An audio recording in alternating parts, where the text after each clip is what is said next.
Live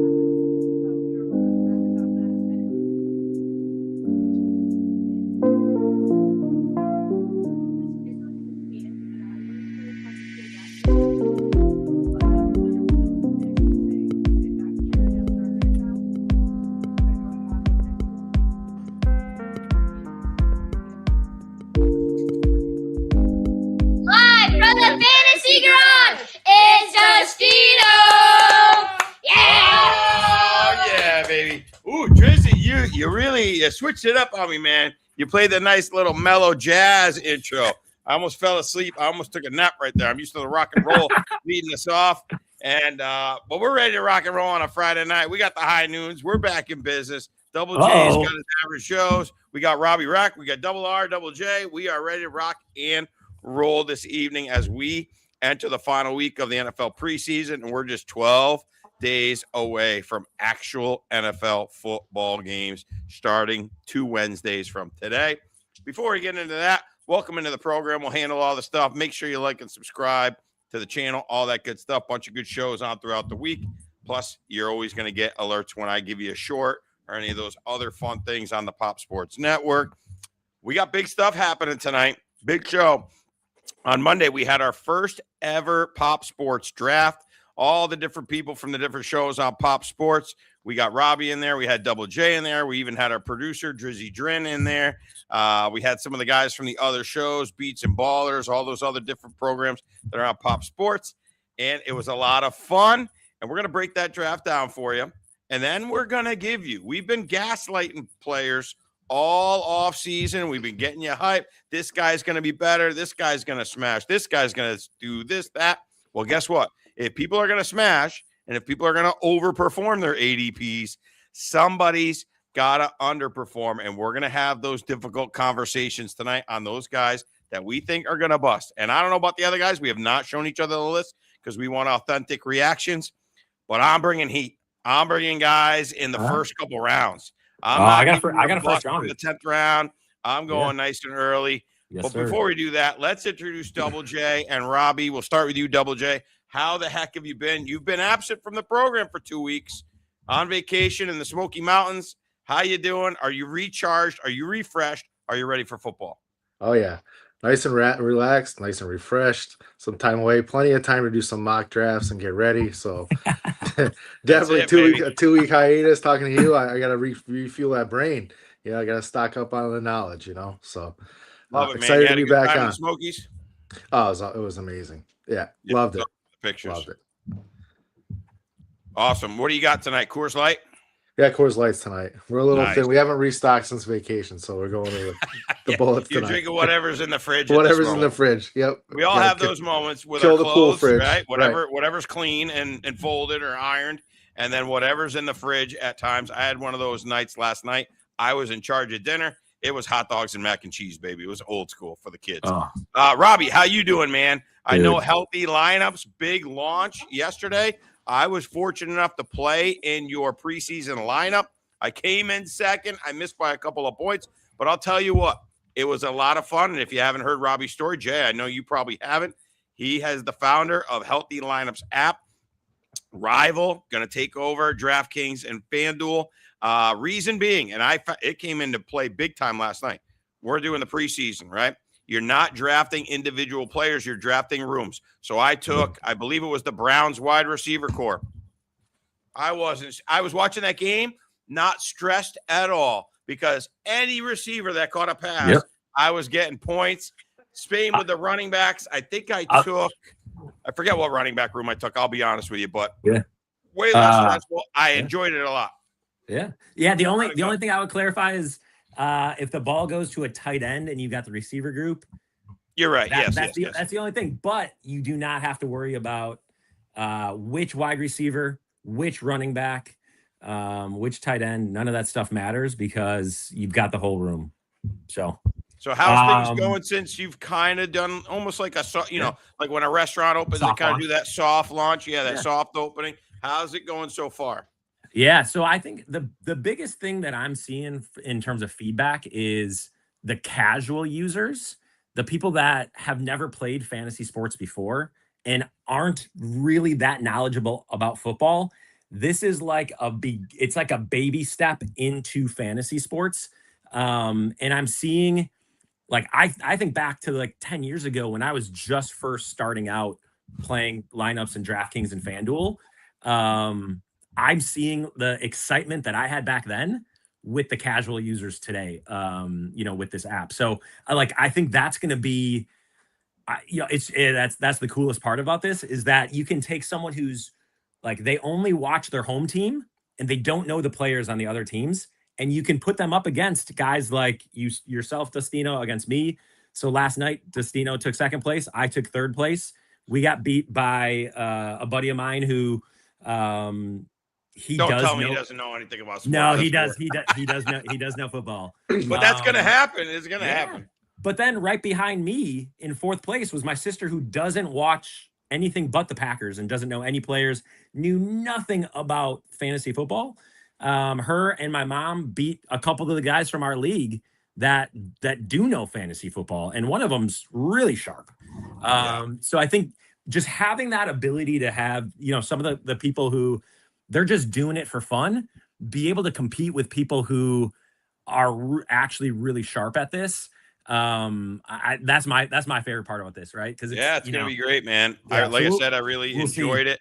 Really enjoyed it. And now, before no fisticuffs between you two, as we have a Bears and a Packers fan in the house together. Hell yeah. Yeah, so I know you guys are just meeting today. Oh, there's Bears I got the Packers Jordan Love jersey back there.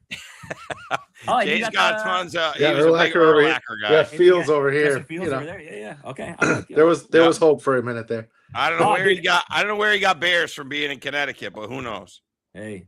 Maybe we'll share that story another day. Yeah, I got one fantasy team that I ended up naming Ben Johnson's Bears, because they let me get it was a dynasty startup. They let me get Caleb, they let me get Luther Burden, and they let me get Loveland. Nice. Yeah, that's a good start. And I lock those guys down on 4-year contracts on the Fantasy Tycoon app. Great start.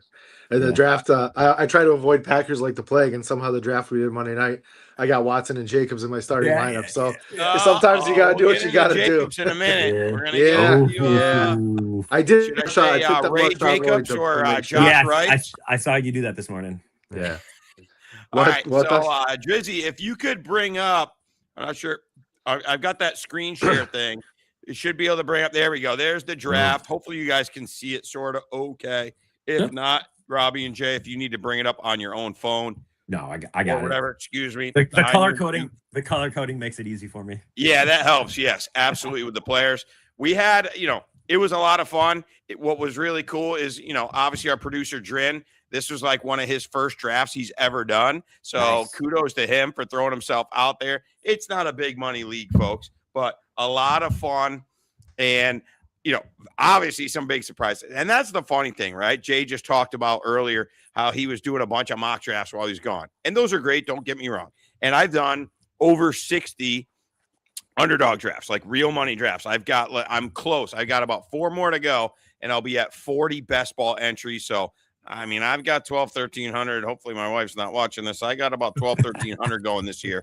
And that's before my other leagues. So we'll keep that on the down low, but I've done well.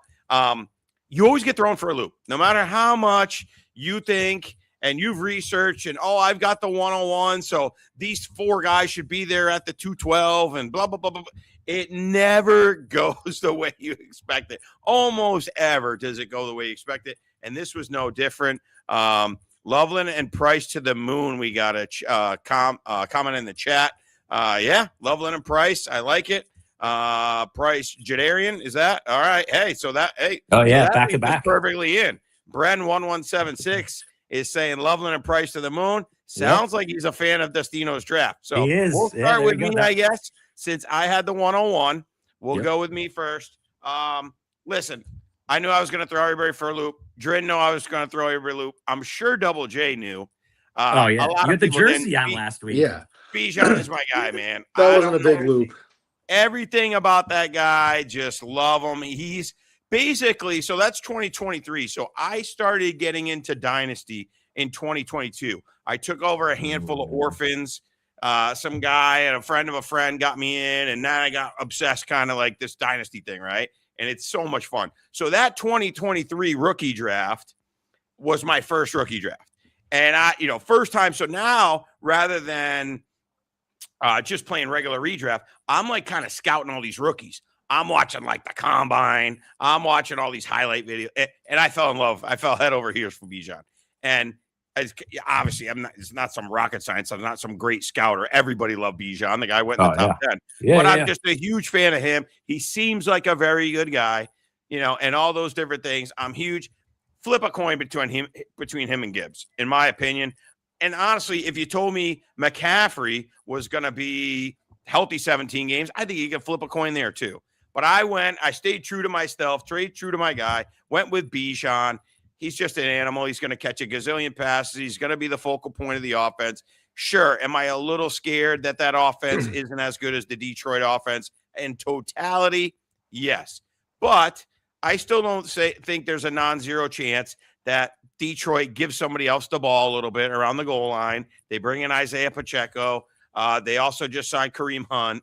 So they're going to have a little action. But, I mean, you're flipping a coin. You guys got any problem with Bijan over Gibbs? I mean, I think it's pretty universal. That's one of those two. Yeah, I feel like our first three were chalk. I think Bijan, Gibbs, and Chase are and then it got nuts. Then it got a little nuts because this is, however, a 6-point passing TD league, if I'm not mistaken. But Josh Allen typically goes mid-third round in most drafts that I've seen. Underdog, you name it, any of the platforms. He goes at the 104 to Buff. Now, what I will say is Buff did go on. He was on auto pick the whole time. But it did seem like he set his cue because if you went on auto pick, it would have gave you Puka Nacua. No, so, I disagree with the scoring settings in this league because we are getting extra points every time that quarterback throws more than 300 passing yards. That for me, for what I looked at for the scoring settings with the help of Chat GPT, it showed Josh Allen as the 101 pick. It did not, and you didn't. For these scoring settings, this exact league. I still got to push back on that. Yeah. I got to push back on that only because I just think the difference. Okay, take Jalen Hurts at 8'11", okay, or even Herbert at 6'5" if you want to go there, or Caleb at 6'2", or even Drake May. Mm-hmm. I can't see that big a point per game difference between those two. Yeah. Whereas if you take, let's say, Puka Nacua, and then we go to the 7th round or 6th round, and we look at Puka Nacua versus Carnell Tate or Puka Nacua versus Brian Thomas Jr. I think that's just a bigger difference. It's it's positional scarcity. Yeah. You have to. You can't. And I think he picked that one, and then then he went on auto draft. I think he came in for Josh Allen, if I remember seeing him on there. That it? And then that was that. So I mean, he's not going to lose you weeks. But what did you give up to get him? I mean, his roster came out okay, but I think he's a little weak at the flex, but there's pickups, and it's only a 12-team league with 15 rounds. So there's guys on the wire. So, you're going to be able to find some wire players. So I want to add a little bit more color on that. So this league the playoffs are not weeks 15, 16, and 17 like a normal league. The playoffs in this league, which I'm trying to optimize for. So I'm trying to figure that out too. In the 6th pick, I would have gone Josh Allen because I am very confident he's going to have a 1st-round bye, and he's going to be there when I get to divisional round for playoff week number 2 and conference championship round. That'll be our championship weekend for the finals. Yeah. So for me, the availability for a team that's likely going to be a number 1 or number 2 seed in their conference is what brought Josh Allen. So it wasn't just the 300-yard passing games and Josh Allen being the number 1 quarterback. We talked about like maybe are the Falcons going to make the playoffs? Maybe. Detroit's in a really tough division. Chase is probably more safe than the two of them. But with how this league had its playoffs in wild card, division round, and championship weekend. That is what took Josh Allen to the 1/1 or 1.01, according to AI. Yeah, I wouldn't have had a problem if he went in the second round, late, maybe. I just think first round's a little crazy. Yeah, but that matches when. So I went Puka match. Nacua. I do. Yeah. So there's some variance there because he might get suspended. I don't know how long it's going to be, but I fully expect Double J. We were talking about this earlier with Drin, that Drin went with the Rams defense and he jumped at him because we all believe the Rams are going to make it to the playoffs and they're going to have a deep run, right? They're likely going to be a number 1 or number 2 seed, get that first round bye. So the availability to have him there in the playoffs, it follows kind of the same mentality. Yeah, and I didn't play too much. It's an interesting league, so like all that playoff stuff was kind of a little crazy for me. I'll be honest with you. And I probably should have factored that in a little more with my selections, but I took my guys. I figure as the season goes, if it looks like you're going to make the playoffs, maybe you can trade because there's trading in this league as well. Yep. Rest of the first round, somewhat chalky. I thought Amon-Ra slipping to the 201 is crazy with me having him as my 4th ranked player. So for me, that was wild. Anything else stand out on yours? Obviously, you were probably overjoyed to have Puka Nacua fall in your lap. Jay, did you have any other thoughts of Jamar Chase, or was that pretty much an auto click there? It was auto. I didn't want to pick third. That was the spot I didn't want to be because I'm old school and I wanted to go running back. I was really hoping Gibbs might get past, Chase or Nacua might go 2 and I'd have Gibbs sitting there at 3. Yeah. When that didn't happen, I couldn't justify any of those backs over Chase. So it was a no-brainer at that point. I love going running back first. I just too many question marks. I love Cook. I thought Cook at 5. You factor the playoff thing in, it makes sense, but Cook at 5 was a little higher than he probably should have gone. So had to go wide receiver at 3. Yeah. And yeah, go ahead. That curveball on the playoffs being in the actual NFL playoffs and not the typical fantasy week 15, 16, 17 playoffs.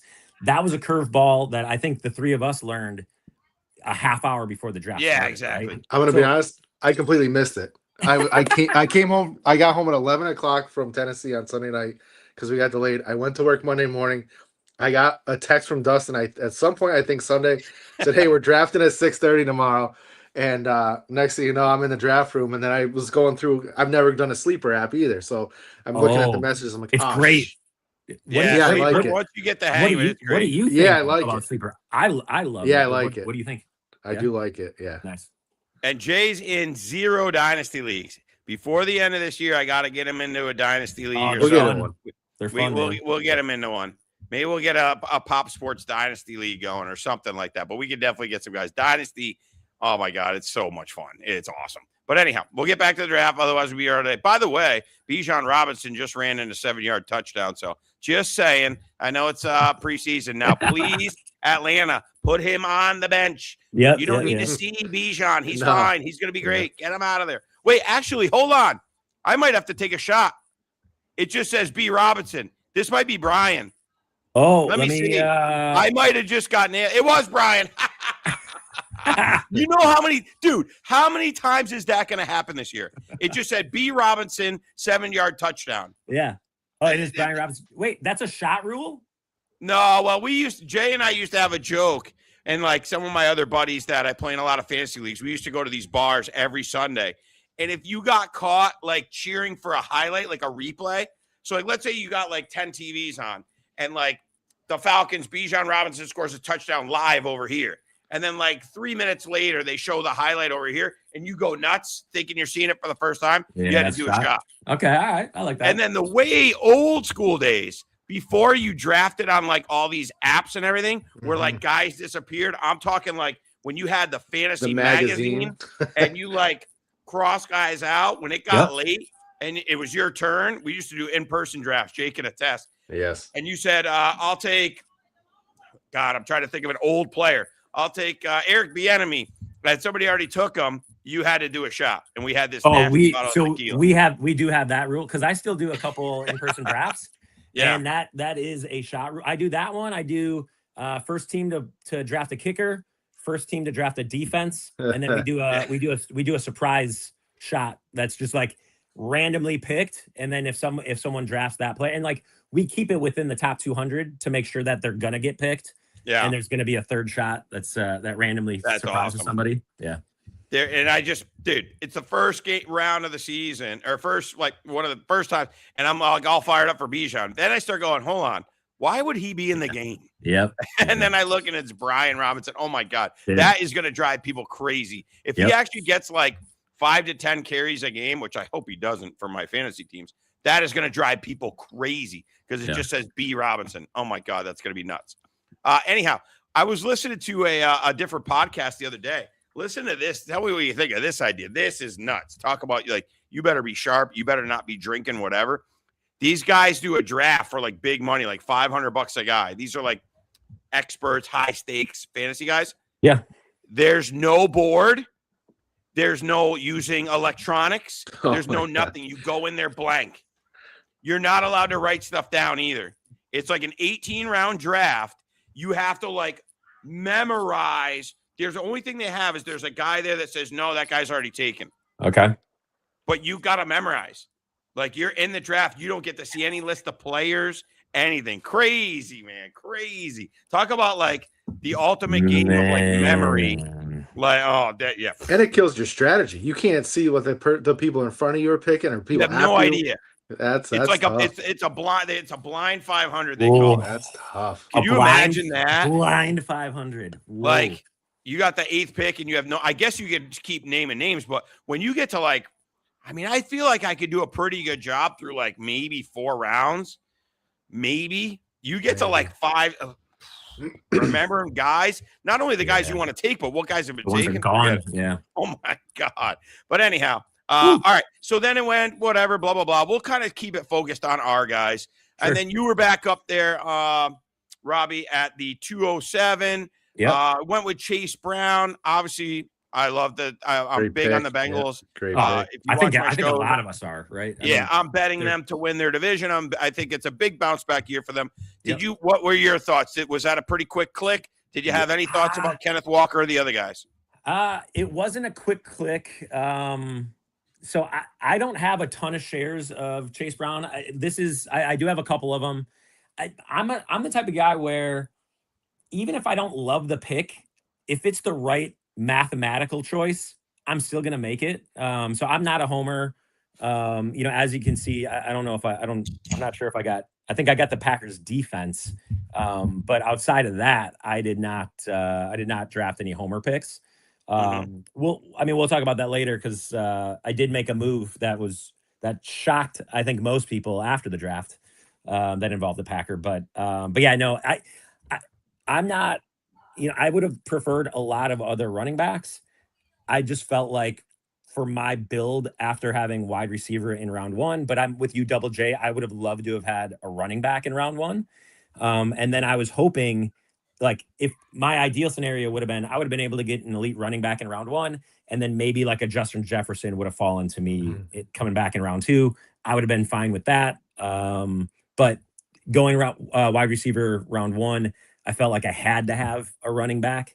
And Chase Brown was, on that tier, the best left. I do love Jeremiah Love. If he did not have the little bit of an ankle injury right now, I would have gone Jeremiah Love. Especially with this only being a 2 wide receiver 4 start league. Or same if thing it was with a 3 Johnson. wide receiver league, maybe I'd feel a little more comfortable with a wide receiver start. But I do agree with you. I think coming back and locking in a top running back is key. And if you look at it, nobody started wide receiver. Everybody had at least one running back. So running backs were going quickly. Jay, did that factor into your decision in taking Jeremiah Love? Give us your thoughts on that one. Oh, definitely. At that point, I was hoping Walker would slide a couple more spots. I didn't think he would, and he didn't. So then I went, which running back has the biggest upside? And I don't like the offense. I don't like the situation, but the talent is there. He's elite. He is elite. Yeah, and that late in the second round, the only other thought I had there, and it was mostly because you were behind me, was do I take Neighbors there and then take the best running back after that? Knowing I wanted Neighbors. I knew you weren't going to let him get past you. So so knowing that, I wanted a running back, Love. I wound up with Jacobs, who I liked. Now, that could come back a little bit, but I thought the upside over Javante and Scattaboo and Kyron Williams, just to talk how much is Corum going to cut in, and I actually grabbed Corum later on. Yep. I just thought the upside, go for the home run running back at that point, and that's what I did. Yeah, and rookie running backs historically that get picked in the top 10 have good fantasy running back seasons, and especially late in the year. So, that's kind of a play. I see him kind of getting eased in, obviously now with the ankle, but then by late in the year, I mean, they're going to want to see what they have. All bets will be off. I think he's going to take over that backfield pretty strongly. So I don't hate the pick there. I was sitting there. One of the tough parts about being at the end is not obviously in the very beginning, but as the draft goes on, you've got to start thinking, man, is the guy I want going to make it to me? And waiting 23 picks is not easy. So you've kind of got to grab your guys. Now, I was hoping for Nico. I kept saying I want a Nico Neighbor start. Padawan Sean, it was a mini snipe. Not that I don't like Drake London, but I loved Drake London, the player. Got a lot of them in Dynasty. He was one of my favorite buys like a couple of years ago when people were starting to get down on him and they were wondering if he could be the guy. But I wanted Nico based on losing Jaden Higgins. He's going to be the focal point with Stroud. And obviously that playoff thing, that was in my mind. Houston should be a playoff team. So I wanted that. I was happy with Drake London. I hemmed and hawed a little bit between London and Olave. And to be honest, Jalen Waddle is a guy I'm huge on. You guys have heard me talk ad nauseum. And he went at the 408. So I'm hoping Michael Penix, and I'm hearing rumblings, the things I'm reading are that the Falcons want Penix to be the number one, that Tua has not looked good in training camp. And I'm not that surprised. I mean, I'm not seeing it with Tua. I just think he's average already. And then you add in all the injuries and stuff. And I'm hoping that Penix becomes the guy, because that guy peppered Drake London last year. So that's my Kyle hope there. Pitts. And Kyle Pitts. Yeah. Oh, he likes Pitts too. Yeah. If you look at Pitts, though, it's kind of crazy. He had like those 2 monstrous games. Other than that, he was pretty ordinary, but we'll get into that. So I was happy there. I did think a little bit about Olave and a little bit about Waddle. So you could imagine when I was sitting at the 412 and Waddle kept sliding, I was like, oh my God, is this really going to happen? This would be crazy. Now, Jay, you decide to go with Jacobs, who we knew there was a little bit of something, but the Chargers at the time were dropped. What are you thinking about here with Jacobs, especially now that there's supposedly video out? I think a suspension's almost a lock at some point. I think he'll be out for 4 weeks. So 4 weeks. Do you think it'll get negotiated down to 2? It could be, and it could be pushed to next season too. Sometimes when it's this close, they will push it out a year. Yeah, I mean, reading that the charges were dropped were going to be dropped was an influence for sure. Again, you look at what he did last year. I just like him better than everybody after him, like you just talked about. Now I'm waiting not 23 picks, but about 20-something picks to come back. I don't like any of the running backs really after that where I feel comfortable as a number 2. I took the shot and I went for Jacobs there. Just production and the math made sense. So that's where I went. I did kick some ideas around, but I just thought he was the safest play. I wanted to get a second back locked in there for sure. So got it. And then obviously, there we go. Scat play. You made your move. You see your icon on your sleeper. Yes, sir. I'm happy. I'm a Giants fan. You're a Packers fan, but you are in love with Scatterbo. Listen, I love the guy too. He makes me a little nervous that people are so high on him this year. I liked him a lot better last year when I was getting him late. But give us your thoughts. You shot your shot there with Scatterbo. Yeah. So to be honest, I was not sure he was going to make it back to me in round 3. And I might be, so I will say when we threw out the question during the draft, when we were doing it live, of who was the biggest reach or surprise, and Cam Scatterbo got a lot of attention as that was a big reach. However, I do believe you got to get you got to get your guys right. So I'm excited to have Scatterbo on my team. I would have been disappointed to not be able to have him. Now I won't reach too much, right? I could have taken him in round 2. That would have been a little bit early for me. But when he was there at 3, he was my best available at the time as well. Because I think Harbaugh coming into town, he's going to install a run-heavy offense, and then having Patrick Ricard open up that hole in between the tackles. You got a 300-pound ex-offensive lineman at fullback who is, a Pro Bowl fullback. Those are guys I want to target the running back, the RB1 behind those fullbacks with the head coaches that are dedicated and committed to the run, right? So that to me was an easy decision, even though it may have earned the biggest reach of the draft award. Yeah, listen, if you believe in your guys, you got to take your shots, man. You got to go for it if your guys are there. My only pushback on Scattaboo is coming off a pretty catastrophic injury. Yep. The Najee thing, he's going to get on the field. I'm sorry, man. Oh, for sure. He's going to be I think Najee's going to get some action. He's already getting action with the first and team. There's talk of Tyrone Tracy getting cut, which is crazy to me because I really like Tyrone Tracy. I thought him you and think it's going to be Scattaboo Tracy over Singletary? Do you think that's what I'm hearing? There's a lot of rumblings pass blocking, right? It's the pass blocking. They don't. Well, because he whiffed on that pass block in the preseason game. Okay. But anyhow, I love Scattaboo. Little rich for me. I like him in the 4th more than the 3rd. But hey, you got to shoot your shot when you have to wait. Yeah, he wouldn't have come back to you. I didn't want to lose out. He wasn't coming back to you. So. Well, and the other tricky part is not knowing. This is one of those drafts. Like when you draft with all your buddies, you got guys where you go, "Hey, I know that guy's a Patriots fan. I know that guy's a this and that fan. I know this guy loves rookies. I know this guy always drafts this guy every year." We didn't know anything really. I know Jay a little bit. I know you obviously a little. I knew you're a Scattaboo fan. Yeah. These other guys, I mean, I know them a little just from seeing their show, but I don't know their, who they believe in, right? That comes into play too, because I named my team Scat Play, and then I had him with his necklace that says Scat on it as my icon. So as my emblem. So I essentially raised my hand as I'm gonna try to draft this guy. If you snipe him from me, that's huge trade bait if I want to go after him. And I'm going to probably lose some value on a trade for him. Right. So that was one of those where it's like, it's almost handcuffing myself. I could have changed the team name after the draft, but I'm just a huge fan. I got you, man. All right. We'll try to keep zipping through it here so we can get to our busts in a moment. Yes, sir. We keep on going through. I didn't see anything crazy with any of these picks. I'm totally cool with all of them. Bucky seemed like he went a little bit early, but we're drafting with a bunch of Florida guys, so that could happen. I thought these quarterbacks went early. You guys know that I'm a big proponent on waiting on quarterback, so I'm just a waiter. That one kind of pissed me off, David Montgomery there. I really wanted Monty. I thought he might slide because he's not as sexy, kind of the older guy, and you guys know I'm huge on Monty. I love your DJ Moore pick. I think I'm huge there. Here's the cluster of receivers I love. I love like Garrett Wilson, Abuka, Moore, Waddle, Parker, Burden. Like I like that little cluster. Yep.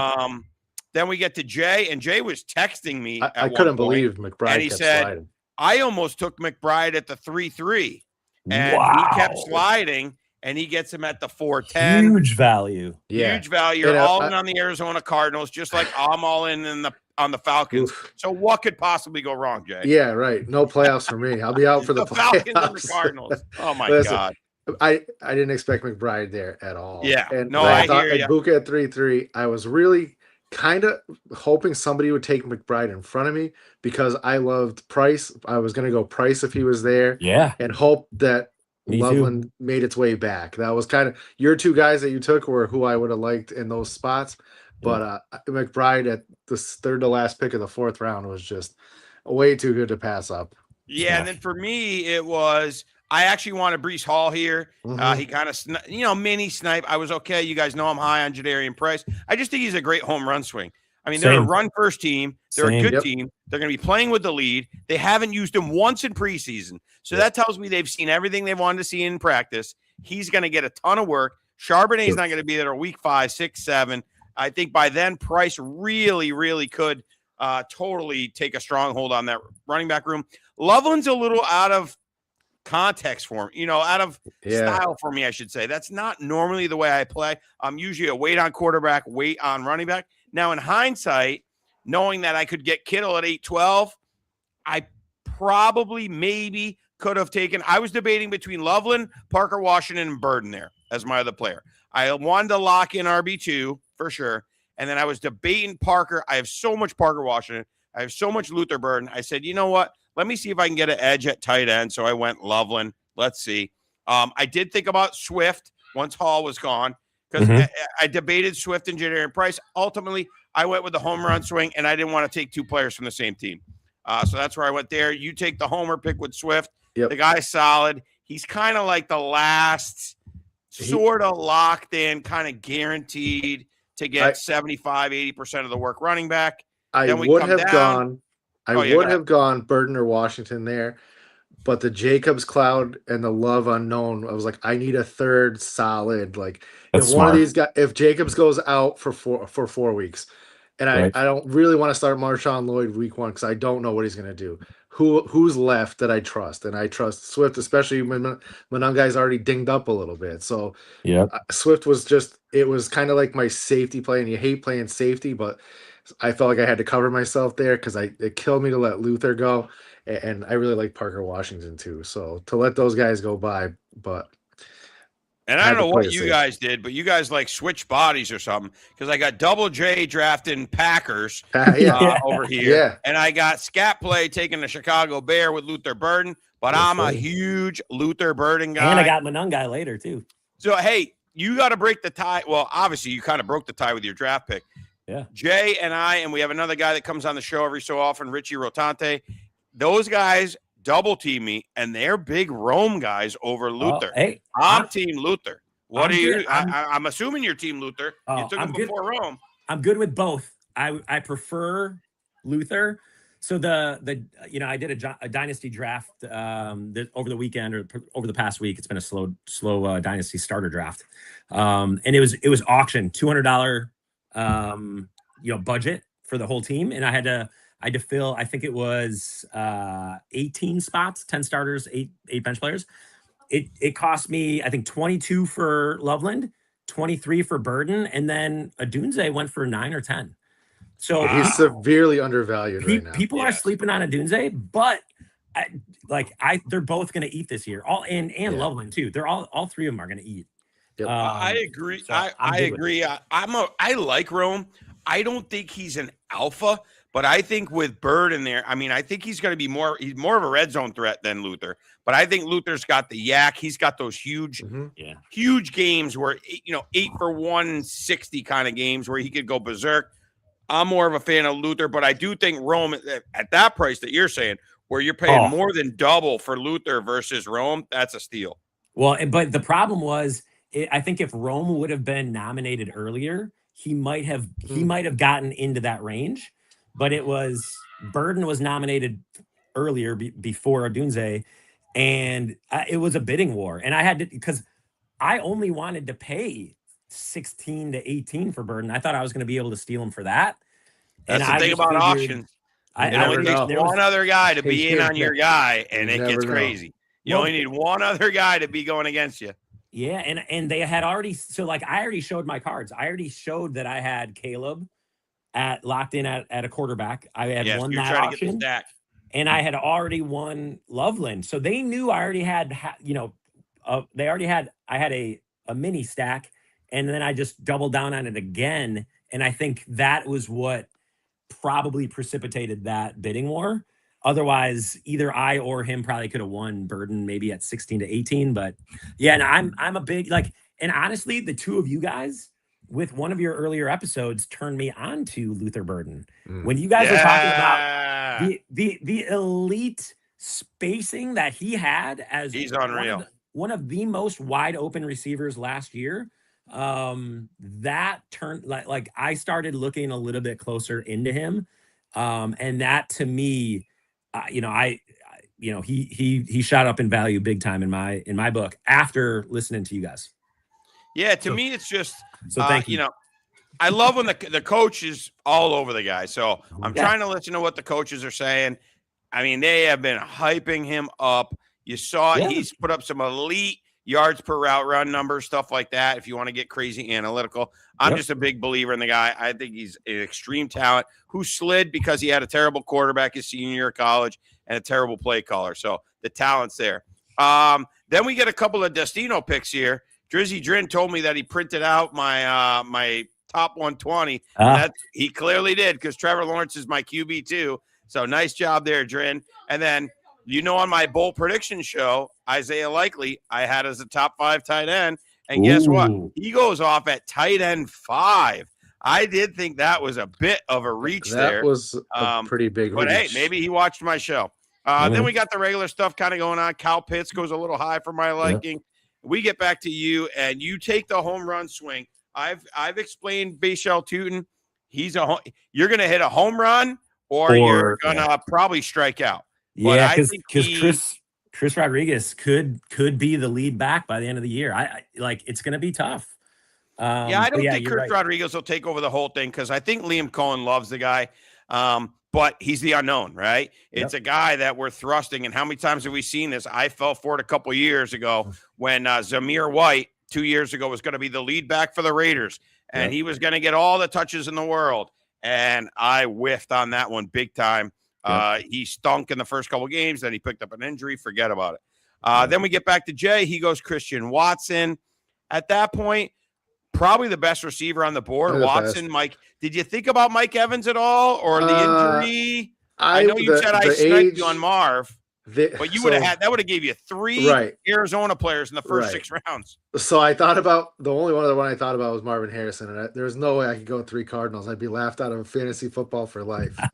so I couldn't go Harrison. I wanted to. I just think he's going to have so many big games. They're going to be behind every single game. They're going to be throwing 50 times a game. That's 12, 15 targets a game for him, I think. But I think Watson, as a Bears fan who can't stand watching the Packers, I watch a lot of the Packers. And when Watson is healthy, he's kind of got that Luther. He's the elite alpha in waiting. He's just got to stay healthy. He catches every contested ball, the separation, the down the field threat. He's the best receiver in Green Bay. It's not close. I never considered Evans, so Watson was the play. All right. I went Harrison because much like Roma Dunze, I think the hate's just gone too far. I think he was banged up a lot last year, so I'm going to throw a lot of last year out the window. And the talent's still there. The guy was a 3rd pick in the draft. I think that's crazy that he's fallen this far. I went safe with Tony Pollard. 4 straight years of 1,000 yards rushing. He's boring. He's old or older. But you know what? When I take the home run swing on Price, just like you did with Love and Jacobs, I said, I'm going to take a safe old guy. To me, he was kind of the safest, like that I know was going to be like 80% of the backfield, more so than Jalen Warren, more so than Ramondre. So I went there. Then he comes back. You take the home run swing on Tate. Nobody's going to deny the talent. Can Cam Ward get him the ball? I think is the question. It'll be opportunity. What's that? It's the opportunity of Tate there. Yeah, it's worth a shot. Yeah. And you could get the late season push. And that's kind of what I was playing. It's only a 2 receiver league, right? So I kind of I'll let him sit on the bench for a few weeks. Yeah, see what happens. Then we get Jackson Dart. You're not going to get any argument from me. I love the kid. He's getting a lot of hate this offseason. A lot of people saying that, bad season here. What are you smoking? He played phenomenal. He had no one to throw the ball to last year. Love him. I think Jackson Dart's great. A lot of people criticize his pass and blah, blah, blah. I think it was a great pick. I love your Addison pick coming back. You love staying in the NFC North with the Vikings. I was kind of hoping for Addison there. I took Kittle here. It's weird to have 2 top tight ends. I just couldn't pass up the value. I mean, he could arguably be the number 1 target in San Fran. And it looks like he's going to play week 1. He's healthy. He's off the pup. He's running around like a maniac. I think he's going to play. I went J.K. Dobbins. I'm high. I've always been high on J.K. Dobbins. I think he's criminally disrespected. I know he can't stay on the field for all 17 games. Sorry. Got to remember that change. But what the heck? At this point, I don't see anything as a reach. Blake Corum, solid. If anything happens to Kyron Williams, you would rank Blake Corum as a top 15 running back. He's a great talent. He was my RB2 in that year's draft class. So good pick there, Jay. I think that's solid to get as your 4th running back. But like I said, I'm going to zip through here so we can get to our bus. Jordan Tyson, home run swing. Now you got to sit on him, but here's the thing: 2 months out, right? 2 IR spots though, and so you used up an IR spot. I think that was a very savvy move by you, Robbie. You can throw him on your thing and hope for a home run late in the season. And it's a keeper league. So next year I give Yeah. him 1 round earlier. So that was See, I didn't even remember there's a keeper. Yeah, it's one round earlier next year than where he was drafted. So that to me, that was just an easy, like I'll sacrifice the first 2 months of this season, get him at the second half of the season plus 1 round ahead. Got it. Let's see. At this point, Jay and I still no quarterbacks. We're kind of playing chicken with the quarterbacks. This was my favorite pick of my draft, though. Deshaun's dribbling it. Yeah, it's worth a shot. I think he's gonna be the number 1 out there. I was happy to see him there. I was like, you know what? I'm gonna go for a swing. I do. That was a good swing. I think you got to take swings there. You'll see my swing in a minute. You got to take swings. You have to. Your swing that's coming up was gonna be my swing too. Yeah, that was cute. That was definitely. I had him queued up. Yep. So here we go. Then we come. I mean, I think like a guy like, let's see. I think a guy like Goff here is unreal value. Yeah. Let's see. I'd have to count all the pinks. 1, 2, 3, 4, 5, 6, 7, 8, 9. He goes off as the 10th, 11th quarterback. I think there's nothing wrong with that. But I see a giant cluster. And I'll be honest, I was hoping for Mahomes or Bo Nix here. Yep. I was hoping for it. You go Jordan Mason and Monangai, very solid players. Anything happens to Swift, Monangai looks good. Jordan Mason is going to probably be the lead back. You love those NFC North teams. I almost went Mason, but I took Dak. I wanted Dak there. A few picks before that, I was like, it's time to get my quarterback. I felt good about Dak, but Mason was my other option at that point. And then I loved my pick here. Now, remember, for context, at the 10-12, this was the day after the Ashton Genty injury scare. That happened Sunday night, and we still were a little unsure. Now, they were saying it was an ankle and not a knee. Yep. But a high ankle could be 3 to 5, 4 to 6 weeks. Oh, for sure. So I took a little shot here. Maybe it's one of those situations where he just looks so good, and he has looked good in preseason. Maybe he comes out the first 2 weeks. I think don't they play like somebody terrible the first week? They play the Chargers the first week. Oh, okay. They have a winnable game early, though, I feel like. But let's say this guy looks unbelievable. Maybe he carves out a 50-50 split or a 60-40 split. Maybe, what's his name? Genty's got to miss some games. Yeah. At that point, what the heck? And it wasn't still not sure really what's going on with Genty. So I thought what the heck, that was worth the swing. I took a home run swing on this Cyrus Allen. Guess what? There's going to be guys on waivers. I can drop him if it doesn't happen. If he comes, he's not going to be in my lineup. If we get to week 2, week 3, and he's like barely on the field or getting a couple of targets, then you can what drop the heck? him. That was a home run swing. Hindsight, I probably should have waited. I probably should have locked in Mahomes or Bo Nix. No, but that was the one that I was talking about. I love Cyrus Allen. I would have gone with him over Mike Washington and for Jordan Mason. Because it's just a home run swing. Well, the buzz around him from training camp is just so loud, right? So if you're Patrick Mahomes' favorite target in training camp, like that gets attention. It got your attention. I probably would have waited later, but when I saw you take him, like that was a guy I was certainly targeting in this draft. Yeah, same. I said, what the heck? Same. And then I'm looking, most teams had their quarterback. So I said, you know what? I'm okay if Kyler Murray, Baker Mayfield, Purdy make it back to me. I kind of rolled the dice there. Hindsight, maybe, I should have gone Mahomes or Bo Nix or 2 guys I love.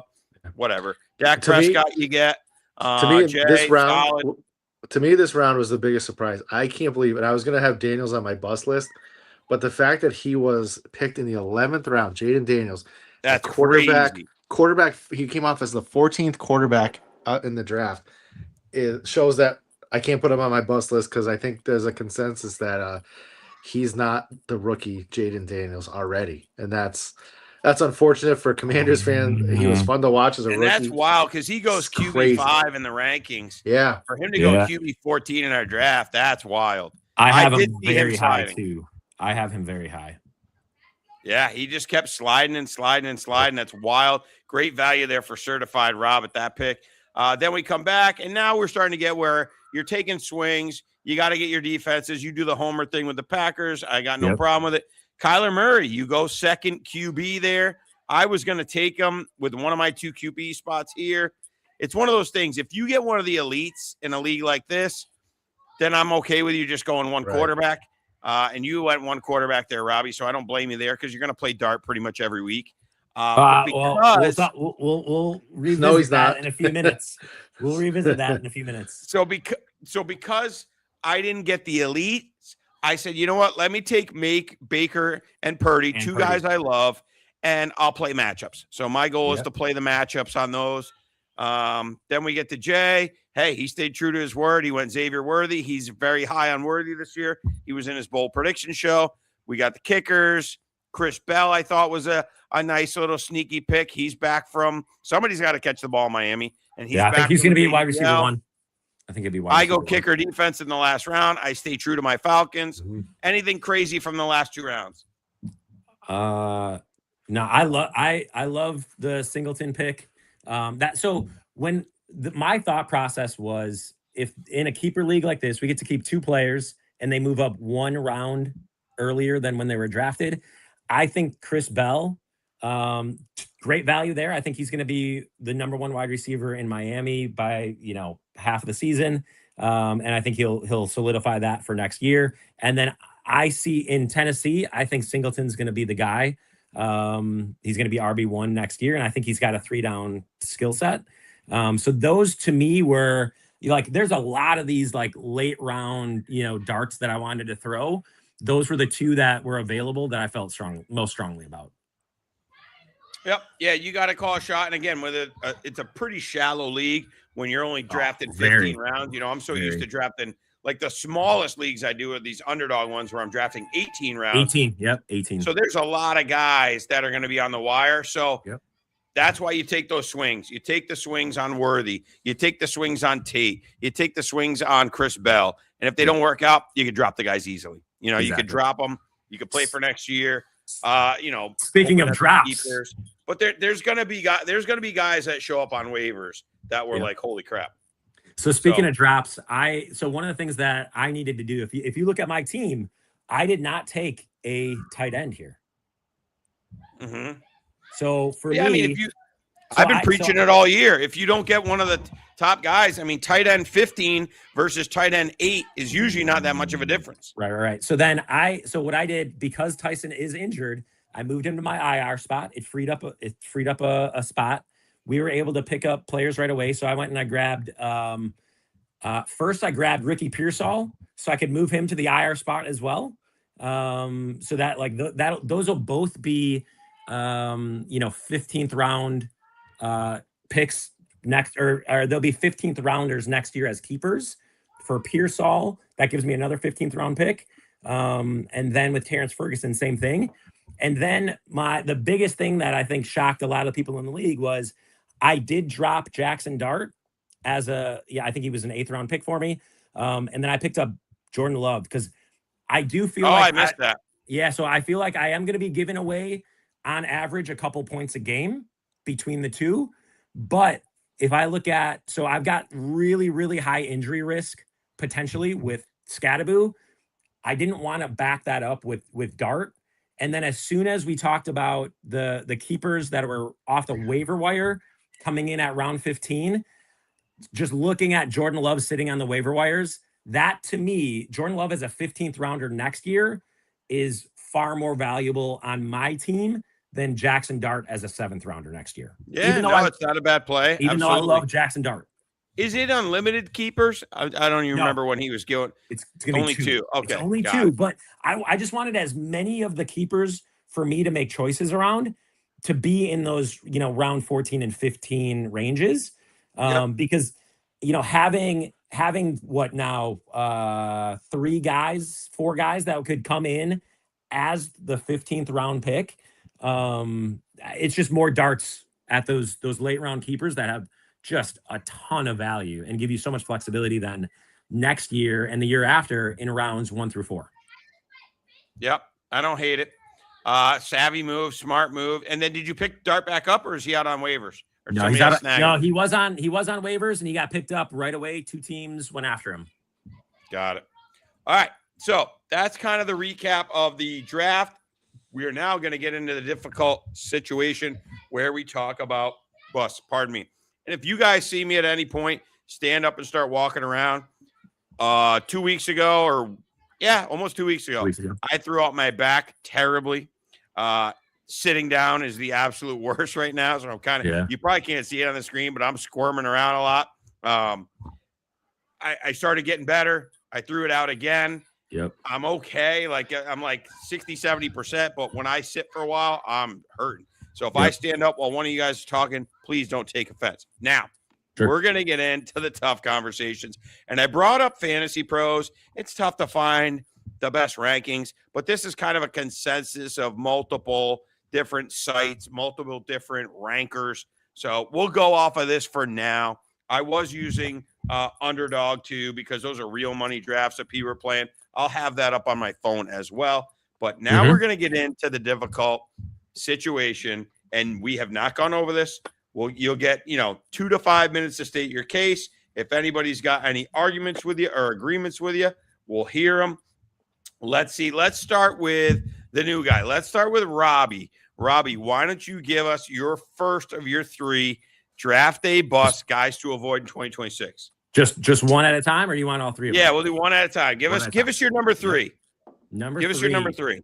So you want the least shocking? I'm going to go the least shocking. Yeah, least shocking. Okay, I'm trying to be contrarian here, because there's a lot of guys that we can fade for injury reasons. They might be an aging running back.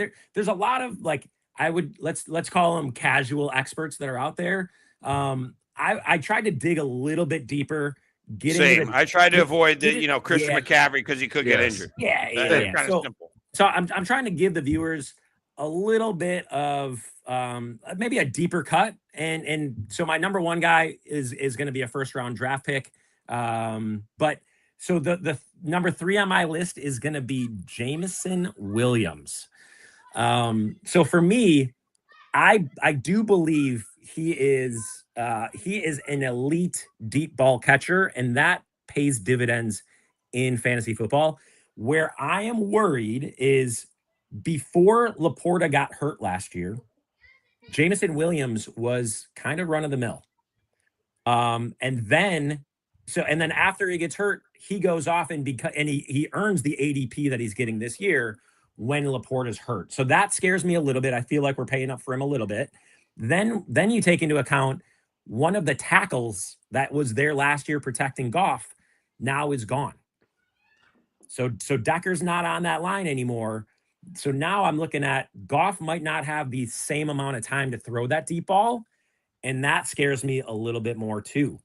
So with both of those 2 things taken into account, I think he's a tremendous athlete and player. I hate playing him twice a year in the regular season as a Packers fan. But if we're talking about guys that have some downside risk without injury issues and without being an aging player, especially at the running back position, Jameson Williams is one of those guys where I would love to see him have the same season he had last year. I just think there is some risk there. So he would be my number 3. You are not going to get any argument from me. I just looked. Me neither. I didn't put him on my list, okay, but I've done 68 underdog drafts. And you didn't pick him once? No, not once. I have 0. Yeah. Now, here's why. If we get on here, and let me navigate this stuff. The reason is there's some guys that I'm absolutely head over heels in love with around where he goes. So if you look where he goes, right, you've got Cam Scatterbull, Bucky Irving, David Montgomery, DJ Moore, Mike Evans, Parker Washington, who you guys know is like my most rostered player. I love Parker Washington. I like Judkins there I gotta too. get his jersey. I think that might be the next jersey I get. I just started getting into jerseys last year. I cannot take this guy where he is, especially in a lineup league, because he's going to have 4 games or so where he goes berserk, right? Where Goff's able to hit him on some deep balls. But I just think game in, game out, you're going to get absolute duds from him. If I go on to sleeper, Jay, you give me your thoughts while I try to bring up his game log from last year. So one other thing you got to factor there too is they have the easiest strength of schedule against. So their schedule is super soft, which means in theory they're leading every game, which translates to less deep shots, less shots down the field. Running We're the ball. gonna run the ball, and this is Yep. where you might see more Pacheco. You get Yep. up, Gibbs is coming out, Williams is coming out, and you're playing Yep. it safe. I mean, they have a 100%. cupcake. You get out of that, you went out of their division games. They have a very soft schedule, which makes things very easy. I 100% agree with. Yes. I haven't touched any of my mocks. I haven't touched Williams either, and I Yeah. had Williams last year on a roster, and he was great, but he is that boomer bust guy. Best ball, Yeah. you want them? I don't want him this year. His price has just climbed. I got him for free last year, basically. So this year, you're paying almost a premium price for what was last year, probably his absolute ceiling. So I'm looking at his game log from last year, right? And he had 1, 2, 3, 4, 5, 6, 7. Sorry, 7 games with 2 catches or less. Yeah. That is crazy. 7 games with 2 catches or less. Now, one of the games he had 2 catches was against the Bears. He went 2 for 108 and a touchdown. But Right. I But just don't what, like. that's what him. happens. I've with got to these guys rely that on a are- home run. Right. He's a home run that guy. guy. He's going to have some games, and then you get in the playoffs. I don't care who they play. I know they got a good schedule in the playoffs. He's going to have one of those duds, and it sinks you. And I just can't take a guy in the 4th round that's going to do that, or early 5th. Like on Underdog, he's going like in the late 4th, I believe. Let me see real quick what his ranking is. He's like, there's too many great players around him. Jameson Williams is going on average. Sorry. He's going at the 50th pick. So late 4th, early 5th. I can't do it when I think this guy could sink me. So I like it, Robbie. Double J, give us your number 3 draft day bust for 2026. All right. This one's probably not as bold, but when you look at the ADP, he's right in that same range of ADP. I don't like Bucky Irving. He is coming no. He is coming in at number 36. Yeah, according to Fantasy Pros, that's where I look today too. Running back 20, which puts him as a running back 2. I don't think he belongs as an RB2. He is a flex at best. And just like Jameson Williams, you look who's around him. There's a million. I like Swift, Judkins, Tootin, Montgomery, the upside of Price, the upside of Travion Henderson, and not to mention, look at the running back, the receivers in that range. I just think you're paying for his. He had a great rookie year where he was RB14, amazing. I think he's closer to that 37, especially when you factor in Kenny Gainwell coming in this year. Yep. I don't see him being an RB2. I would fade him, and I would take any of those guys we just talked about over at Cam Scadaboo's there. There's so many guys after right in that range that I just think have such a clearer path to an RB2 finish, and some have RB1 upside that he does not have, in my opinion. That one hurts me a little, Jay. That one hurts me. Not that I'm some kind of Tampa fan, even though I'm down here. I really, really like Bucky Irving. I got a lot of them in Dynasty. Same. I can't argue with you completely. I do think there's going to be a little bit of a bounce back. Kenneth Gainwell is going to be a thorn in his side. There's no doubt. And that certainly hurts the upside if you got a guy that's going to come in on passing downs, which is crazy because Bucky's a good pass catcher. There is talks that Sean Tucker's going to possibly get cut. We're not going to find that stuff out until Sunday or Monday.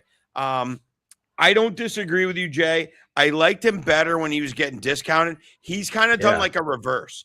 And now that he's fully healthy, because his injury stuff was kind of a mystery. And now that they're saying he's fully healthy and he ran a couple of plays, he ran like 3 carries for 13 yards, I think, in the last preseason game. And now they've kind of put him on ice. He's getting steam back up. I was getting a lot of shares when he was going in the 6th. He's back into the 5th. I've been sprinkling a little bit of everybody there. I like Quinshawn. You know, it's kind of Bucky or Quinshawn or Jadarian Price is what I've seen. Travion's fallen off. Travion has fallen kind of behind those 3 guys. So the big question, Robbie, if I had to give you, if you had to rank Bucky, Quinshawn, and Jadarian Price, how you ranking those 3? I'm going to tell you, I've got another keeper league where I had to make the choice between I had Scadaboo in the 5th. I would have kept him in the 5th. I would have kept Judkins in the 6th, or I would have kept Bucky in. I think he would have been in 11th because I was early on Bucky as a rookie, So I drafted him real late, got a chance to keep him, and I was going to keep him again. It was really tough for me to make that the trade-off. Only Yeah, keeping at a 2 of those 6-round guys. discount. Yeah, That's that's a huge difference. So, but I ended up in my team name before Scat Play, the year before, I was big on Bucky, and my team name was Rubber Bucky across all my leagues because I had shares of Bucky in every league. I was huge on him. And then when Scattaboo blew up, and I had a ton of shares of him, I changed the team name. But I was a Rubber Bucky guy, and it pained me to not keep Bucky. So, I agree. I love this potential bust that you got, Double J, because I do see the risk of Gainwell coming in, and some of these writers on Sleeper, if you read up on Bucky, they're thinking Gainwell might have more fantasy points by the end of the season than Bucky. So that to me scares me, and I would go out of the three, I would have gone with Judkins and Price. And I would actually leave Bucky, even though Bucky last year, if you look at per touch fantasy point production, Bucky actually outperformed Judkins by a little bit, but Judkins' volume was insane, right? So I don't expect a ton out of the Cleveland Browns offense in this first year, but I do think it's going to be better than last year. And I think if you continue to give 230 touches to Judkins, I think the fantasy production per touch is going to start to crank up, because I believe that was an 8-man box that he was running against last year. I don't think defenses are going to be able to do that. So it's going to be an 8-man box again until they can prove something. So I think it's going to be I would go Judkins, and then I would go Jadarian Price. I do think they ran the ball more than any team last year. Like they ran the ball and they played defense. So Jadarian Price is so mispriced. To use that term, it's unbelievable. When a rookie gets drafted in the first round, Omarion Hampton, even last year, was going in the second round, right? A rookie, late second round. Clyde Edwards-Helaire to the Chiefs late first rounder, was going at the 1-2 turn. I saw him in 108s and 107s. His rookie year, hadn't even stepped on the field. And this guy was going in the 6th. Now he's getting steamed up to late 5th, early 6th now, but he's been mispriced. I have a ton of Jadarian Price shares because I'm just the math ain't adding up. This is a defense and run first team. They don't want Darnold throwing a ton. This is not our sleepers thing or our overperformers or our flag plants, but Jadarian Price was very mispriced. So my number 3, and all 3 of mine are up in the top 3 rounds. And I'm going with Rashee Rice. You got the knucklehead factor to start with. Yep. You got the fact that he's coming off. I think people keep forgetting that he's also coming off a major league injury. Yep. He was not a severe burner to begin with. He's got sort of that gimmicky role. They call it a PPR scam where he just gets peppered. I think Travis Kelce's going to be healthy. I think this kid Cyrus Allen is going to get targeted more. I think they're going to use they finally have a good back. KC had to throw these little short passes almost as a pseudo running game because they didn't have a running game the last 2 years. 57% of his fantasy points have been coming from screens and these sort of trick plays. Very, very low ADOT. Out of 112 qualified receivers last year, he had the lowest depth of target by anyone there. And so he's got to rely on volume, and then he's got to rely on yak ability. Well, you're coming off a major league injury, and you're going to tell me that his yak is not going to be affected by that at all? I don't buy it. You're going to tell me that he's going to continue to get this many targets when Kelsey's healthy, when now they have a running game. I just think he's set up to take him in the early 3rd round with around these other guys, I think is insanity. As you see here up on the screen, Rashee Rice at 29. That's the 305 on Underdog. He's kind of in that same range. I see him going late 2nd at times. On Underdog, I have him at the 27. So that's the 303. So in that early 3rd round, when there's so many more proven guys, I mean, the guy was rehabbing his knee in jail. And you add in the knucklehead factor and all those different things coming together. No chance I'm taking him in the 3rd round. Yep. Anybody got any pushback on that one? You know what? So when I threw my ideas into ChatGPT this morning, it wanted me to talk about Rashid Rice, and I feel like I took him off the list for me, so I'd say he's an honorable mention. The reason I took him off is I think that people are already kind of viewing him at that point. Like I see that he's obviously still top 36, but that average depth of target, that scares me a ton. There is a new offensive coordinator in town that likes to throw the ball deep. That is a scheme mismatch. We've seen how that works out on defense. Why? Like I love it. I love it. He ranked 95th out of 102 qualified receivers in separation score, and that's before the injury. So, Jay, you got any problems with me fading Rashi? No, it's actually kind of funny. So one of the leagues that you and I play in together, it's an auction league, and you keep based on what you paid last year. You add a little bit. Yeah, we got that draft next Monday. I had Rice. I paid $2 for Rice. It's a small budget. It's a $120 budget. Okay. It's an 18-man league, right? I got him for $2 last year, so he'd be $7 this year. And all off season, I'm like, he's gonna be a lock. And I had an opportunity to sell him, and you actually sold Buka instead to the same guy that wanted Rice, and I am kicking myself because I am not keeping him. For that reason, like the more time passes, and you hear Cyrus Allen, and you hear you brought up the offensive coordinator, and I was high on Worthy.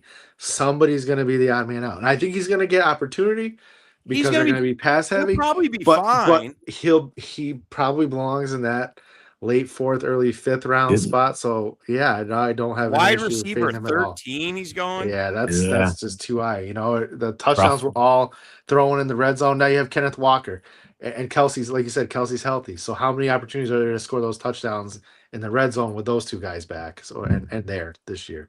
Yeah, you missed it, Jay, because Robbie was on with me when I revealed my top 120, but I was like 58 spots or something crazy lower on Rashee Rice. So obviously I have no Rashee Rice.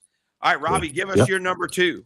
Number 2, it's a guy that I actually drafted in the fantasy draft that we just went through. So no, it is. So and the only reason, so it's Luther Burden. So I wait. But let me talk through it. Okay, so I'm very high on him. I ended up drafting him like relatively early. I think I took him 5th, 6th round, something like that. So here's the reason that I think there's a little bit of risk. I'm listening. Okay, so we have the first part of it, and this is going to be the main one. And it's not the injury, right? That's the easy surface level reason that I think people are expecting. I see him and I say, okay, last year he did have the elite separation skills last year, but that is when defenses were not scheming around stopping Luther Burden. That was not the main target of defenses last year. We have DJ Moore has left town. I think right now he was going up against number 2 and number 3 cornerbacks last year. Now that he's going up against number 1 cornerbacks, plus the defensive coordinator trying to shut him down, because as a defensive coordinator, you either have to shut down Burden if it's a wide receiver game and they're trying to throw outside the hashes, or you have to shut down Colston in the middle of the field, right? So you don't think Odunze gets some of that being the X receiver, and that Burden's getting some of those mismatches against the slot corners? There's going to be some of it. I just think there's a little bit of, are we paying up for something that we haven't seen proven out yet, right? That's where agree there. I love him as a player. I've got shares of him. I have tons of shares of Caleb Williams. The head coach is saying, hey, we're going to try to break the NFL record for points scored on offense. So I think the ceiling is high there.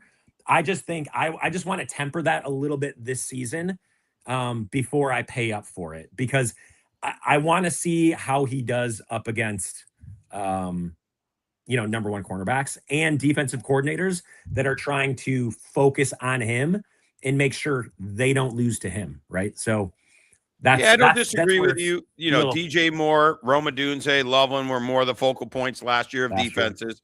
And Luther could kind of take people by surprise. Jay, you're the Bears fan, and you definitely have been Team Rome over Team Luther. Give us your thoughts. Slightly. Give us your thoughts at Luther. Certainly, he's being drafted at a position where it's projection.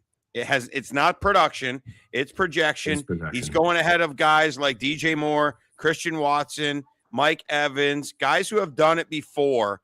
What do you think? There's a definite argument to be made that you are paying a premium for, again, you just said it, he hasn't shown where he's being drafted, that the numbers haven't matched yet. The other part of it is everybody just assumes year two, everybody, and I'm very optimistic, so I'll be one of them, that Caleb continues to improve. The offense gets better. It's year two, Ben Johnson. He will scheme. I'm not worried about the number one corner. Ben Johnson's going to scheme things with all kinds of mismatches, and he's going to do his weird thing. He's going to get him open against, I don't care who he puts it, if that's what he wants to do. But we have Loveland at 40. You have Burden at 50, and Rome isn't far behind. As a historically, do you have three guys that are going to have 1,000 to 1,200 yards, 60 to 80 catches, and 8 to 12 touchdowns each? I don't. He's still going to run. He loves to run. He ran to Detroit. He runs with Monangai and Swift. There is a world where somebody's going to not live up to their ADP, and it could very well be Burton because the hype train has gone off the rails. Bears quarterbacks ever thrown for 4,000. That'll be a lot. You're going to need to do it to get these three guys there. Now wait. Now I will. So if you look at some of the highest scoring and most prolific offenses that the league has had, there could be a world where Dunze is 1,000-yard receiver. So is Burden, and maybe it's Colston doesn't get the yardage, and Colston's value is in the red zone with tons of red zone of end zone targets. Right? Could be. So the variance, those guys could all There's a way they can all get there. Yeah. And I think Loveland's going to have the best statistical year out of all of them. I honestly, I do. I watch a lot of Bears stuff. He's a mismatch for sure. He is a mismatch, and Caleb, he loves. I think obviously you can't not love all three if you're him. They're just huge weapons, huge targets. But man, everything you see out of camp, it's Loveland this and Loveland that, and even the throws he's missed, it's been to Loveland, and it's been by an inch in the end zone. And I could see Loveland just dominating and pushing the other two receivers down a little bit. Yeah, I mean, or that could raise their play as well, right? Because again, like kind of what we just talked about, if Loveland is that dominant here in year two for himself, that could mean all the defensive coordinators now have to shade an extra linebacker over to Loveland and have little high-low coverage, inside and outside coverage. And now that opens up the middle of the field. Everything. For the wide receivers that start on the outside of the hashes, and they could come over the middle. They could run that post route and hit a deep touchdown with just yak. Yeah, listen, I like Luther Burden a lot more when he was a sleeper. Now that he's kind of everybody's sleeper, so he's not really a sleeper anymore. He's no sleeper. Yeah, he's no sleeper. That's for sure. He's my sixth most rostered player under my underdog drafts, but he's in that spot where I'm taking like equal parts him and Parker Washington. I just keep hammering those two guys. But I could see where it doesn't go great for him because of just the whole mouths to feed. And does Caleb take that step forward? Is he able to find him? Now, I will say I like him a little more than – and one of my reasons for liking him more than Odunze is I think he's more of that over-the-middle yak guy, easier to find. I think Rome's going to be more of that deep threat, got to hit those deep shots for him to perform. So, interesting call. I like it. It's bold. Where does that leave us? Jay, have you given us your number two? Nope. So my number two is not a first round, early rounder because I went quarterback here. I tried to hit one at each position for you. All right. I am going to fade Jalen Hurts as QB6 overall. Last year he was QB8. He scares me. He's got a second year in a row. He's got another new offensive coordinator. Everybody assumes it's addition by subtraction without A.J. Brown, but A.J. Brown's an awful big eraser out there when you're not the most accurate quarterback. He will go get you some of those contested balls. I think Smith's good. We haven't seen him be a 1. Yep. And then ultimately, when you draft Jalen Hurts, you're drafting for his rushing. Last year, he had his lowest rushing yards per game in his career. It was like 27 yards per game. He had 8 rushing touchdowns last year. He did not have one the last 6 weeks of the season. We won't count. So let's because the last 5 because the last 6th game he didn't play. So the last 5 games he played in, he didn't rush for one. I'm assuming Barkley's a little healthier this year. He didn't get as abused as he did the year before. Bigsby's there. You cut those 8 rushing touchdowns to 5, and you don't have AJ Brown out there. There's a potential. I could see him being more like quarterback 13, 14. He's not a great passer. You're not scared of him. You got some unknown with Lemon out there, and Goddard's getting older, and yeah, you drafted Stowers, and maybe he's good, but we don't know yet. So I just think there's some red flags where you're taking him at 6. There's some guys around him that I just feel more comfortable with or safer with. Yep. I don't hate it, Jay. I actually like it quite a bit because I'm anti any quarterback. I'm fading every quarterback until you get to like the 8th round. So if it's anybody that's earlier than the 8th round, I'm with you, man. And I don't disagree.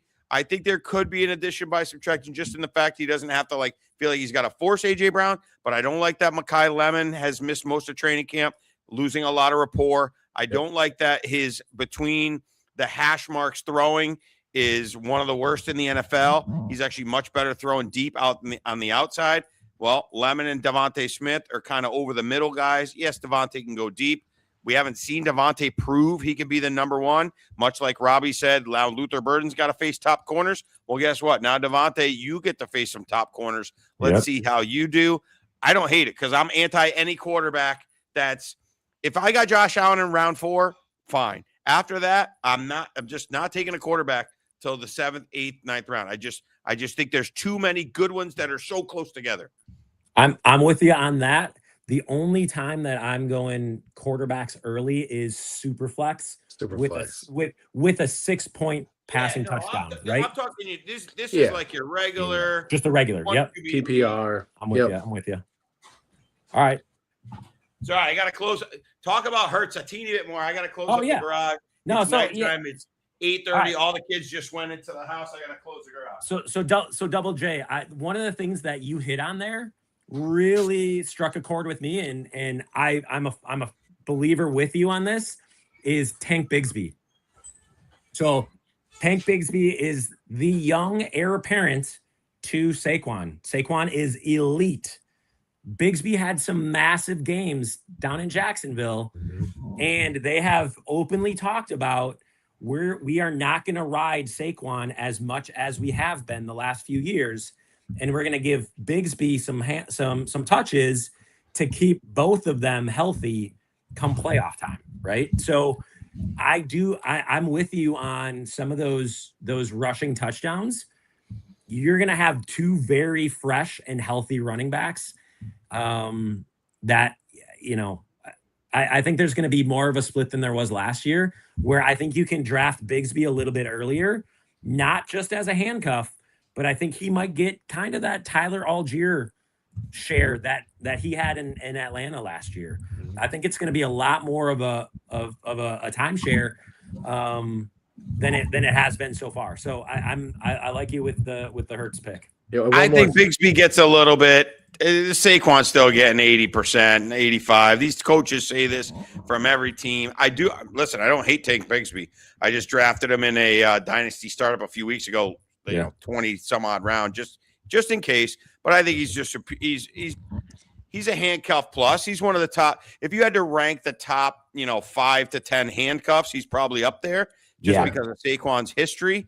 But when rubber hits the road, Saquon's getting everything he can handle. Yeah. And one more Hurts up there. Manon guy, if he's healthy, is probably one of them. Yeah, Jordan Mason, another one. Yep. Yeah, that one's. Well, he'll be starting. Mason, Aaron Jones type of deal. One more Hurts number. He had 8 games last year with 0 or 1 touchdown passes. So you take the rushing out, 8 games where he only had 1 touchdown or less passing. The floor is very low. And it's frustrating as a fantasy football player because Jalen Hurts wins football games. Mhm. But the stats that follow that are not always fantasy football friendly.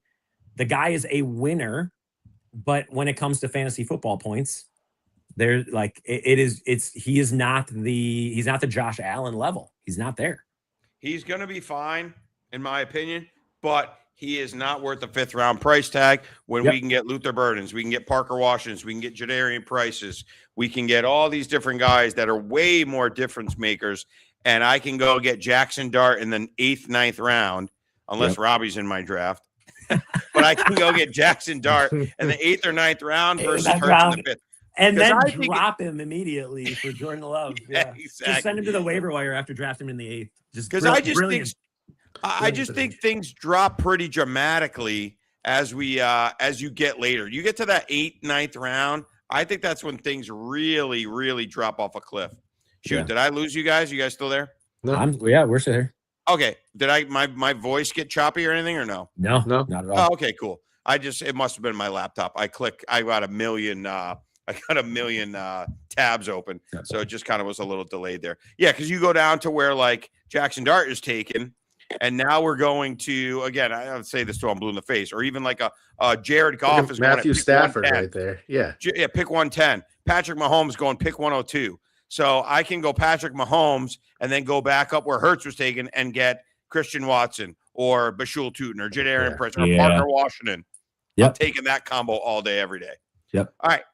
We move on to my number 2. Jay's not going to like this one. However, Jay, I will give a lot of Bears a hate tonight. caveat. Huh? A lot of Bears hate tonight. No, it's not Bears. All right. Well, that's fine then. That's fine. I'm not going to like it from the Pop Sports draft. Well, that's okay. Because I got one to pay you back with, so we'll be even. but I'm going to give you props because not where you drafted this guy. You drafted him at the 410. So you drafted him with the 46th pick. This man is going off the board between pick 24 and 27 in these drafts. Obviously, I gave it away a little bit to you, Jay. He's going on our screen at pick 25, and that's Trey McBride. I think everything absolutely couldn't have fallen into place more. He had a major uptick in his touchdowns. The coaching staff knew they were gone by about week 10, week 11 last year. That coaching staff knew they were gone. They just said, YOLO, you only live once. And they were just throwing it all over. You had Marvin Harrison banged up most of the year, especially late in the year. They just were chucking it all over. They had zero running game. They were running Zonovan Knight, Michael Carter, Amari DiMercato were their running backs. Their defense was horrendous. They were behind in every game. They were chucking it all over the place. Now, you add in Jeremiah Love, who they're going to want to dump passes off to. You add in a healthy Marv. You bring in a new coach who likes to not use the tight end as much. He's actually a very heavy 13 personnel guy. You're going to get a lot more Jeremiah Love. I just think his garbage time stuff is not going to continue. I think it's just way too high. You're buying him at his absolute peak ceiling. Yep. Yeah, I just think going off the board at pick 25 just seems absolutely crazy with a new play caller. They want to run the ball a lot more. They bring in Algier and they bring in Jeremiah Love. You may late in the season, you may get a rookie quarterback. This team has like one of the hardest schedules in the NFL. They may bring in that rookie. Carson Beck late in the year. Listen, rookie quarterbacks are not great. I know they like to target the tight end. I see lots more dump offs to Jeremiah Love. I just don't see any way. I would bet a bunch of money that Trey McBride does not pay off at pick 25. And I don't think he's going to be tight end 2, which he's going off at. I much rather have Loveland. I'd much rather have even Tyler Warren, assuming he's healthy with the groin. I think you're going to see like a tight end 4, tight end 5. And I know that doesn't seem like a big bust, but when you're passing up these guys in early 3rd, late 2nd, I'm off the Trey McBride train for this year. Yep. I'm with you. Any fights? No, that's logical. The buying a player at his ADP after he had a career season. I just don't see any way you can go upward. No, right, exactly. It's tough. It's tough. And not only a career season, he had the second best fantasy season by a tight end in history. Ever. So so there's gonna be, we talked about this a couple weeks ago, Dustin. There's definitely gonna be some regression. Yep. 20 I like you, I fade tight ends usually unless it's like at 4, it did to me. where you took them? Yeah, but at No 24, I wouldn't even consider it. And obviously in that draft with some pretty sharp guys, he went 4-10.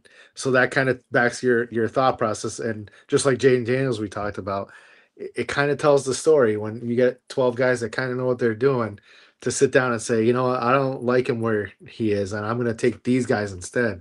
There's definitely some validity there. I don't think the drop-off is going to be so bad. Again, they're going to be behind in every single game. They're going to throw the ball 40, 50 times a game. And yeah, I think Love will eat into some. So I like him better than Warren still, but yeah, Loveland could pass him as tight end too. I don't think he goes lower than 3. It was just a dream scenario last year. Everything couldn't have lined up better. It was a dream. All right. Man, I got a segue for that. Here we go. Let's get your number 1, Robbie. Yeah, here it is. So this guy is going off the board super early, but it's the same story for me with this guy. He had a dream season, a historic season last year. It is JSN. Wow. Right. So that's bold.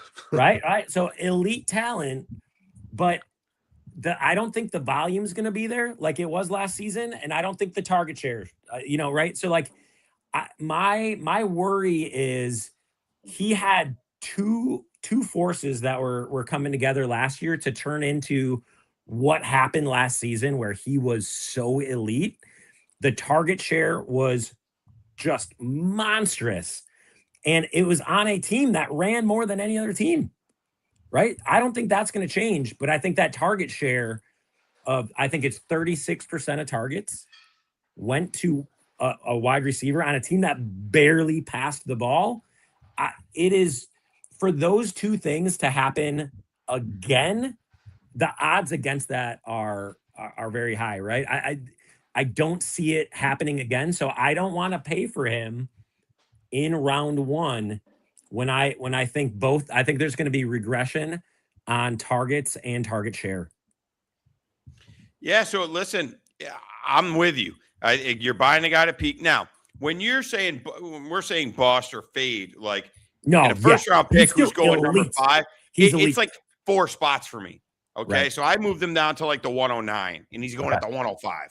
Yeah. Okay. Yeah. If he goes to 109, I'll take him. But I agree with you. You guys know I'm high on Amon-Ra. I'll take him over JSN. Again, I can't argue with you because I'm fading by 4 spots. Yep. That's for that. If I'm going to go wide receiver, I'm probably going to go Amon-Ra. Then, but for me, like Double J talked about this earlier when we were talking through our draft.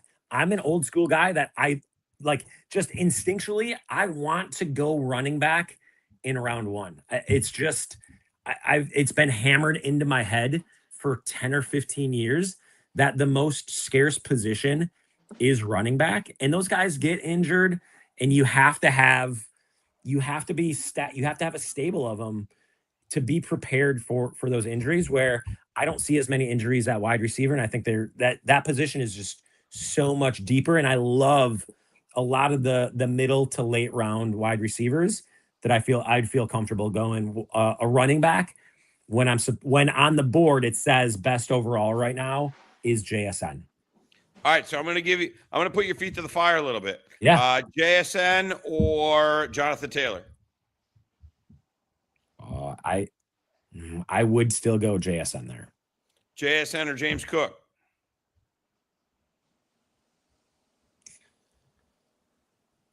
Dynasty, I would go JSN. No, just redraft, I'd go James Cook. I mean, Dynasty, you're taking the receivers, and especially a 23-year-old. Okay. JSN or Justin Jefferson redraft? Oh, man, we talked about this last week. I am so high on Justin Jefferson, especially with his strength of schedule going into weeks 15, 16, and 17 for the playoffs. Yeah, so man, that's tough. I'm still Man, I'll do it. I'll go after JJ. I'll do it. Nice. All right, cool. Okay. Listen, I don't have a lot of JSN because why? If I have anywhere from the 105, 106, 107, I'm taking Amon Ra. So I would need JSN to slip to the 109, and he never slips to the 109 when I'm doing underdog drafts. So I just don't have a lot. I agree with you. You're buying at his peak. Jay, give us your number one draft day bust, draft day fade, whatever you want to call it. I'll give you a fade. And now here's my payback for your Pop Sports draft. Drake London. I am fading Drake London. He is right now, he's wide receiver 7 on Fantasy Pros, 19th overall ADP. Yep. Last year he finished wide receiver 24. He had 4 massive games. 2 that were okay. Missed banged 4. Up a lot. He was banged up 4 a lot. Games. Yep, missed 4 games. So that obviously hurt him. 6 games where he scored under 10 points, which is a little scary. 2 years ago, outstanding with Cousins there. Old man Cousins kind of gave him some life. He was a monster. Last year with that Penix Cousins split, and injuries. So, injuries obviously played a factor. Now you actually got worse than the Penix and Cousins split where you're looking at, you're going to see them both. It's Penix and Tua. So it's not the player, it's situation. And when you look where he's going, and this is why I can't follow you, kind of like you with me with McBride. A lot of the guys that I like better than him went before you got him at that first pick in the 3rd round there. AJ Brown's in that range. AJ Brown, no brainer. Nico Collins, no brainer. Pickens, I'd probably go Pickens. Olave, to me, is kind of a coin flip, and I'd rather have Neighbors. So those are the 5 receivers in that same range. And really, other than Olave, I think I'm leaning the other 4, and I'm not really thinking that hard. So I think Drake London, based purely on situation, quarterback situation, I will fade him at wide receiver 7. Yep. I can't argue with you, Jay. I think if Penix becomes the quarterback, which I'm praying happens, maybe we can bring up what Tua is doing. Tua did start tonight. I think Penix is going to start. What's that? I do. I heard today, they were talking about it today, that Penix is going to start, barring injury. That's what I heard. Now, Tua did go 7 for 8. He went 7 for 8 for 95 yards. They did pay Tua. They didn't go out and get him. If it's Penix, I'm fired up and I'm fine. Now, here's why I will agree with you. This Fantasy Pros has him at 13. He's a mega fade for me there. Mega. Yeah. I'm taking everyone here except for my final guy will be above him, which there you go. I'm giving you a little spoiler there. But at 24, I'm fine with it. I told you I did want Nico. I have Nico ahead of him. Yep. I was hoping that I was going to get Nico and Neighbors. I'm taking Neighbors ahead of him, and it's 100% because of the quarterback factor. Yep. But I think if we get Penix, I think he's going to get peppered. I'm going to argue with you a little, Jay, on the fact that Pitts is not a volume guy. Pitts is like a hit big plays, a mismatch, and he gets down the seam for a 30-yarder, 40-yarder, and he's got that elite athleticism. Who else are they throwing the ball to? Obviously, Bijan out of the backfield. You've got Jahan Dotson as the number 2. Zachariah Branch is a little twitchy, just slot merchant. Yeah. No, I think London is going to get peppered. I don't think they're a great team. I don't think they have a great defense. They play in a lot of dome games. They play in a lot of good weather games. But if it's Tua, I'm with you. If it's Penix, I think he can pay off, but not at this. Like Fantasy Pros, the 13th pick, no chance. No chance. Right here, I'm taking AJ Brown. I'm taking Barkley. I'm taking A-Chain. I'm taking Bow. All these guys. All those I'm taking guys. over. Every single one of that guy. Yeah. Except for one guy, which is going to be my number 1 fade. And as we just looked in the Pop Sports Network draft, he went at the 112, and that man is Omarion Hampton, a running back for the LA Chargers, is one of my biggest fades. I'm looking at my exposure here on Underdog. And again, this is like almost 70 drafts, like that neighborhood. I think I have, oh my God, I have almost nothing of him. I have a couple. I'm not going to say I don't, just in case. But he is way down there. I have like 5 shares of Omarion Hampton. Okay. And here's what I'm going to say. We are completely and utterly wish casting this. Okay. This guy didn't do anything last year. And when he was out there, he looked slow. He was not very good. He was not explosive. He was horrific in pass protection. Okay. This guy's going now. He's a little lower here. He's going at 19 on Fantasy Pros. On Underdog, he's going at like 16. So he's going at like the 204. He went at the 112 in the Pop Sports Draft. No way I'm taking Derrick Henry all day, every day. Kenneth Walker all day, every day. I'd take Neighbors over him. I might take London over him. Actually, I would take London over him. And here's some of my reasoning. He was a terrible outside zone runner last year. He ran some outside zone, and he was awful. Pass protection, he was 68th out of 70 graded running backs in Pass Pro. Sorry, 39th out of 40 graded running backs in Pass Pro. Okay, that's going to get him off the field on third down real quick. Mike McDaniel, the offensive coordinator, pounded the table, begged Jim Harbaugh to bring in Keaton Mitchell. Keaton Mitchell. Yep. Keaton Mitchell's going to be out there on third downs. He's also already said we're going to ride the hot hand. You want to hear that your coach is saying we're going to ride the hot hand on a guy you got to pick at the 204? That's right. No freaking way. He was 68th out of 70 backs in yards per carry. Okay, on zone runs, and this is a zone run scheme. I think this is a bad fit. The only way he could get there is touchdowns, because I will not disagree. He's in a good offense, and he's going to get the he's going to get the touchdown. He's going to get the goal line thing. I think we are just absolutely glazing past everything. We're just assuming that this guy is really good. We're assuming it was all the injuries last year. I got to see it. Could he perform? Sure. But I sure as heck am not taking him in the early second, late first. He was terrible yards after contact. He had 2 injuries. He picked up 2 different ankle injuries last year. The pass blocking liability, I can't do it. I'm taking old man Derrick Henry over him every single time. Kenneth Walker over him. Neighbors over him. I have very little Marion Hampton. Anybody fighting me? No. Come on, you can fight me. I mean, it's pretty fair. I mean, the Chargers line healthier, should be better, which should help in theory. Mike McDaniel coming in, the hype train has swirled. I mean, it's almost like the Luther Burden thing. You're paying based on speculation at this point. And if Luther Luther speculating in 4th, 5th round is one thing. Speculating in late first, early second is you could lose your whole draft. I mean, you could lose your league first, second round. Dude. When you don't go on speculation, you go on who's going to be proven and who's going to lock you wins. So if he was middle of the 3rd round, I'd take some shots. I would definitely take some shots in the middle of the 3rd round. You want my honest opinion? I think Quinshaw Junkins outscores him. I think David Montgomery outscores him. I think Breece Hall outscores him. I'm taking all those guys over him. Let me look at my rankings. Where did I have him when I did my top 120? Let's see.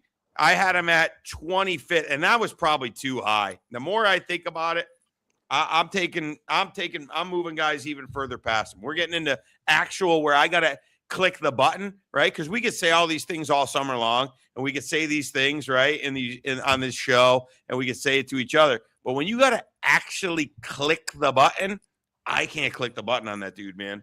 Man, okay. So you might not invite me back on this show because that's all right. People love him. Somebody's drafting him this high. He's not up there for no reason. It's this guy right here. I'm doing it. So let me, and we talked about this a little bit earlier in this show, and we talked about it a little bit last week. So I look at the first thing that I'm going to look at if I'm going to draft the guy is who is the head coach, or maybe not the head coach, but the offensive coordinator. What does that offensive coordinator or head coach like to do? Mike McDaniels is a guy that likes to run the ball. So that's the first thing. I think he's going to be a run-first coach like he was in Miami. Number 2, he brings Alec Ingold, a Badger alumni like myself, another one of those Pro Bowl run fullbacks that I talked about with the Giants bringing Patrick Ricard over earlier. So I think Ingold's going to open up the holes for him. I think Alec Ingold is going to be in there for the pass protection, right? So the pass protection doesn't worry me as much. He's going to be off the field because Alec Ingold is going to be in there. But I do think Alec Ingold being there on first and second down is gonna pave the way for Omarion Hampton. So I've got sleeper up on my phone screen right now, and I was high on Omarion last year. I drafted him, I think, 3rd overall in a rookie draft, and I watched him put up almost 27 fantasy points in week 3 and be the RB5 that week. And then the next week, before he gets injured the week after, he goes running back 7. He puts up 34 points. And that was so in week 1, 19 touches, just, over a little over 3.5 yards per carry with a touchdown. But then he gashed them through the air. 7 targets, 6 catches for 59 yards. So that's good for almost 27 points in week 3, his 3rd game in the NFL. Week 4, he comes back. He does it even better. 12 touches, 128 yards, averaging over. Yeah, he beat up my Giants. My Giants couldn't stop a nosebleed last year. And then he gets 5 targets, 5 catches, and 37 yards to go with it. So, and then the next week he has the horrific ankle injury, right? So if he doesn't get injured in week 5, we might be having a very different conversation about it. He might be a proven back already at this point. The injury does scare me, but bringing in a run-first offensive coordinator who brings with him his Pro Bowl fullback in a run-first approach, and then those like gashing a team for 12 touches, 128 yards, and a touchdown on the ground, and then another 5 targets and 5 catches through the air. I mean, this guy to me is worthy. So I have drafted him in the 108 spot this year. Wow. I am very so, and now Wow. I did that in a keeper draft, where the first 2 rounds, so that in a normal redraft, that would have been a 3rd round grade. He would have been taken off the pick. He would have been taken off the board. There were keepers involved. Yes. So he would have been a 3rd round I have one of those pick. tomorrow night. He would have been a 3rd round pick there, but I jumped at him there. So if this is just a pure redraft, first round is expensive. I don't know if I would do that, but I'm a big believer in Omarion Hampton. And I heard Hampton or Saquon. I'd go Hampton. Hampton or Ken Walker. I'd still go Hampton. Hampton, Derrick Henry. I'd still go Hampton. Wow. I'm big. I'm big. So to me, those schemes are huge. And then if you look at his strength of schedule again for weeks 15, 16, 17, Omarion Hampton doesn't get a minor boost for strength of schedule for this year. He gets a massive boost. Like that is he is. I'm looking at San Francisco and Miami, KC. I could see them blowing out Miami though, and him, being on the sideline though. But I don't disagree there. Yeah, my thing is we're passing up absolutely 1,000% proven guys for this guy that's not proven yet. No, I kind of think Mike McDaniel, for years, Justin Herbert has been this. Oh my God, he's got everything. He's 6'6". He's got the rocket arm. Yep. He can run. He's got the long flowing hair. He's got everything, but he hasn't really put it together, right? And just taken the NFL by storm. I think McDaniel kind of wants to do that. He came in and wanted to prove that Tua was a good quarterback. He got there and said, I'm going to show the NFL I can make this guy a great quarterback. Yep. I think he wants to make Herbert's numbers like off the charts. It's a great offense. I could get burned by it. But I think the only way I get burned is if he scores like 16 to 20 touchdowns. I do think that is in the realm of possibility. Yeah. I just know in the games that I saw, I didn't think he was like this all-world back. I think he's going to need the volume. I think he's talented. Obviously, he went in the first round. But I just think we're banking on – we're just taking him over too many proven guys is my issue. And I know at some point you got to roll the dice. I don't want to roll the dice. Maybe I'm getting old. Maybe I'm getting a little scared. I just can't do it that early, man. Yeah. Not over Derrick Henry and Saquon and all these guys that I know are awesome. I don't know if Hampton's awesome yet. I really don't.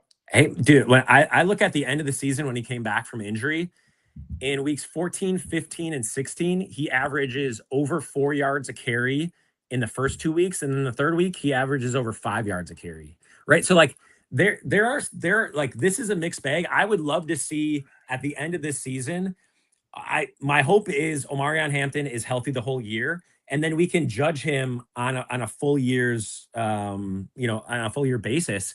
And No doubt. I would love to come back and have you hold me accountable to these comments today and see, like, either because you and I are just diametrically opposed on Omarion Hampton. So one of us is going to be right. The other one's going to be wrong.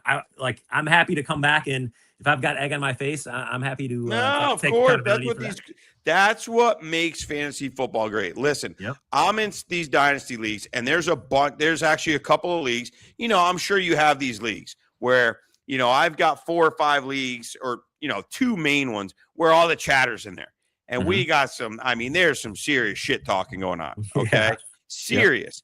But that's what makes it fun. If we all agreed on all these players, this it'd be so would boring. be so boring. It'd be boring. We'd all take the same guys. We'd all go for the same waiver pickups. It would be no fun. You'd get sniped every pick because everybody's got the same rank and the same guys. I just can't do it there. He would have to fall, and I think I had him in my top 120. I had him at pick 25. So he'd have to fall to the 2-3 turn for me. Yeah. So am I fading him like horrendously? No, I'm fading him like 8 or 9 picks. Yeah, it's just, but exactly. There's guys I like better, and he didn't show me enough that I said, wow. He didn't jump off the page where I was like, whoa, this guy's like a super talent. Yeah. I don't know if he's better than Scadaboo. I really don't. I feel like I don't think he's better than Scadaboo. He's in a better offense, probably. Maybe a more dynamic play caller and all that.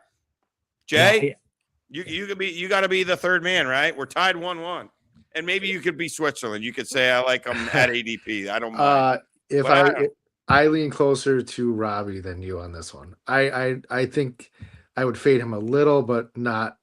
I mean, you threw some names out there like Montgomery. It's not even close. Hampton will be fine. Yeah. You want to buy him off me in that keeper league that we drafted? No, I got too many. I got too many guys on my own. That one's silly. Hey, put that Drizzy. We got a new guy that I've never seen in the chat before that just posted something. You want to throw his chat up there, and I'll try to read it. Vidal is a better value. He took Hampton's job. They would have played him earlier, but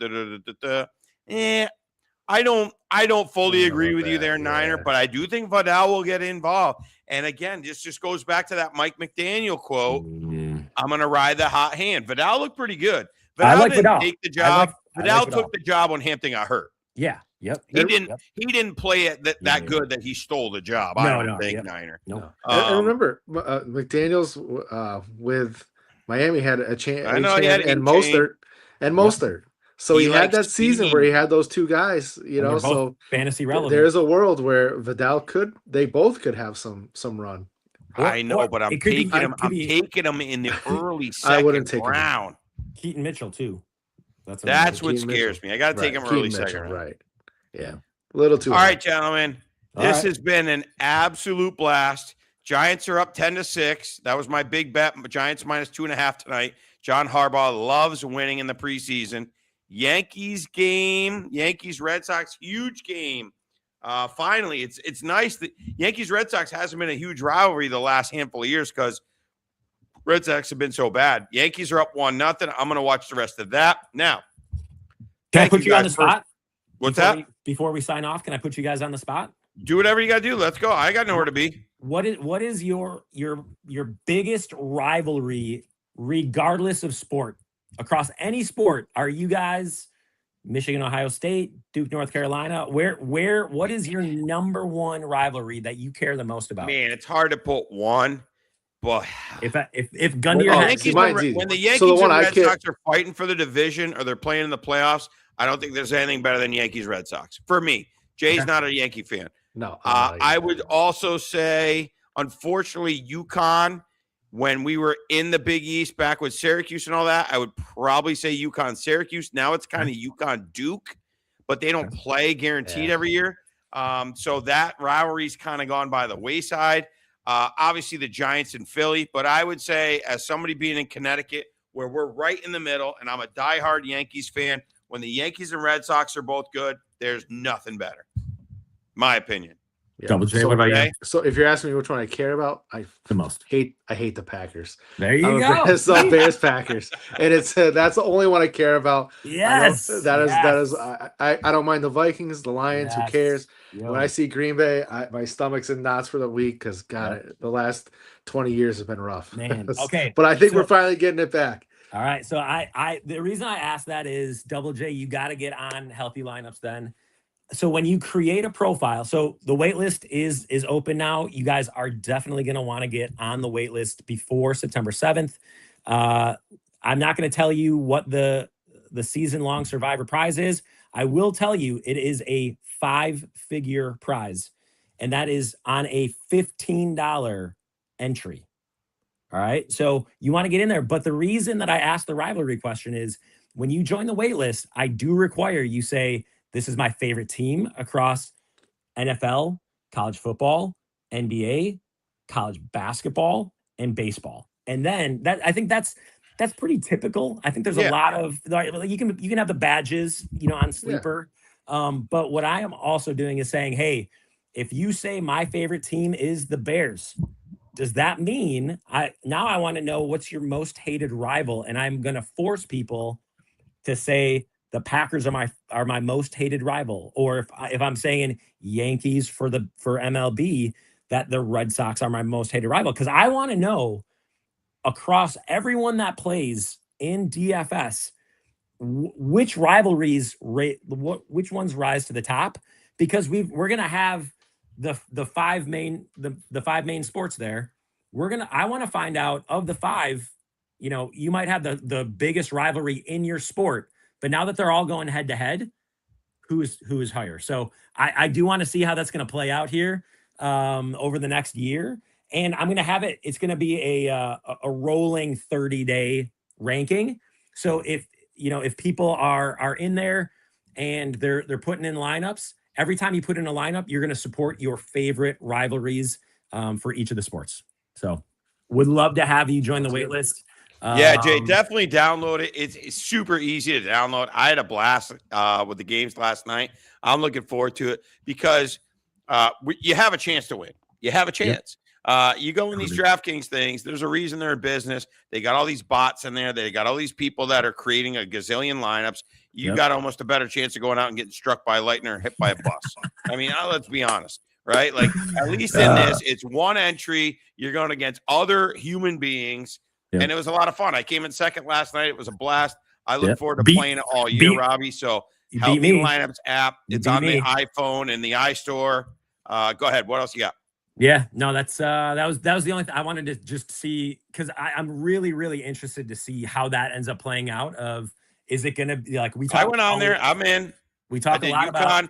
I did UConn Duke. I did for basketball. I did Red Sox and Yankees. I did Eagles as my most hated with the Giants. Nice. What was the other one? NBA.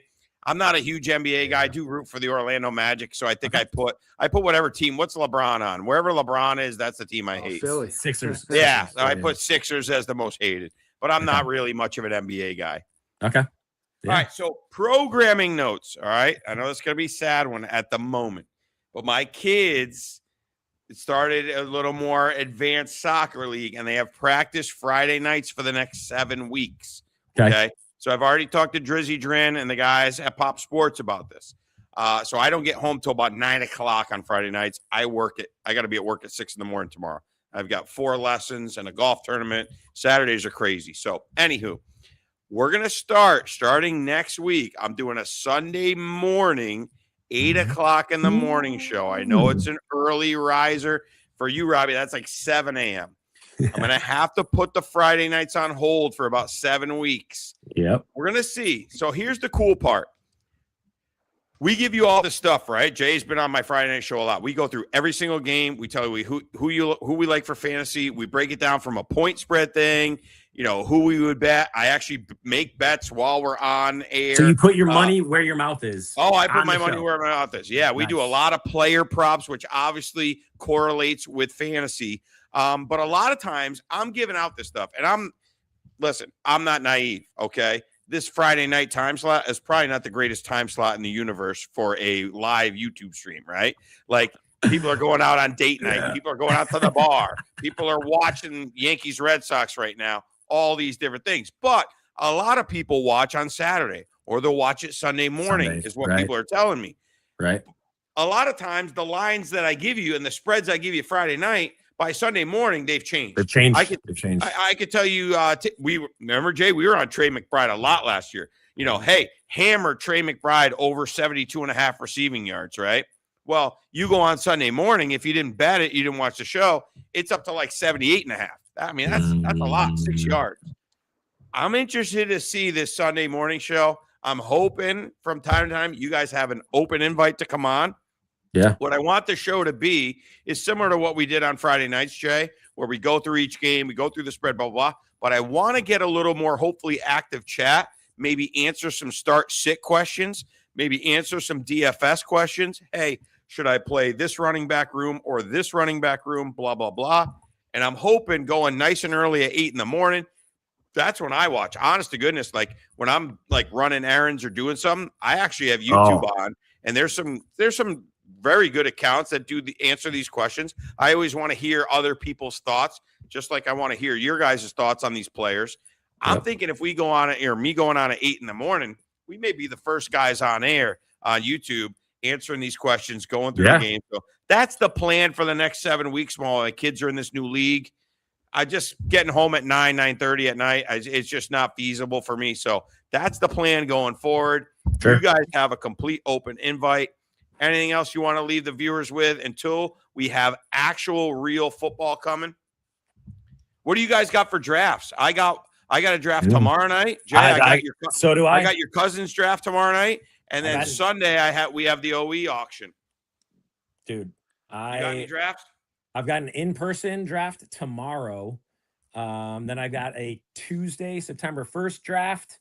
And then I've got a bunch of buddies that wait. We do a Monday the 7th, a Tuesday the 8th, a Wednesday the 9th. Right before. And so the tough part for me, so on MLB, I'm a Brewers fan. I got my Terang jersey behind me. The Cubs are in town. Great. The Cubs are going to be in town for one of 7 games that are coming up, which just blows my mind. And I'm going to have to miss the Brewers-Cubs game that I have a season ticket for to do a draft. Oh, that sucks. No, hold on, because I don't follow the NL. I follow AL because I'm in an AL only fantasy league. Do the Brewers have the best record in the NL? Did they overtake the Dodgers? In all the majors right now. Okay, I thought I saw that. Second year in a row. That's awesome. Now you got to get it done in the playoffs. Yeah. So we did against the Cubs last year, and then we just got it was a quiet stadium, boys. So who's your most hated rival? Is it the Cardinals or the Cubs? No, Cubs. Yeah. Cubs, I mean, and honestly, like, so I'll be 42 next month, or this upcoming month. And, you know, when I was growing up, the Brewers were in the AL before we switched over. Yeah. So the I remember those days. The Cubs were not our most hated rival when I was growing up. Who was it? The Twins, probably. Yeah, the Twins were up there. I would even say, you know, maybe the White Sox. Maybe the Indians or Guardians now. But yeah, so to me at this point, with the Cubs being as good as they are, battling us, for the division, and I think both teams are going to make the playoffs. I'm confident of that, and I think it's gonna, but I think it's a four-team race. Jay, you know what the playoffs are, right, in the MLB? It's been a couple of years, not that long.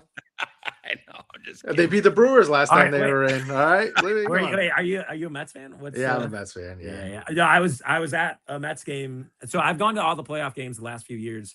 And when I thought we were in control against the Mets last year.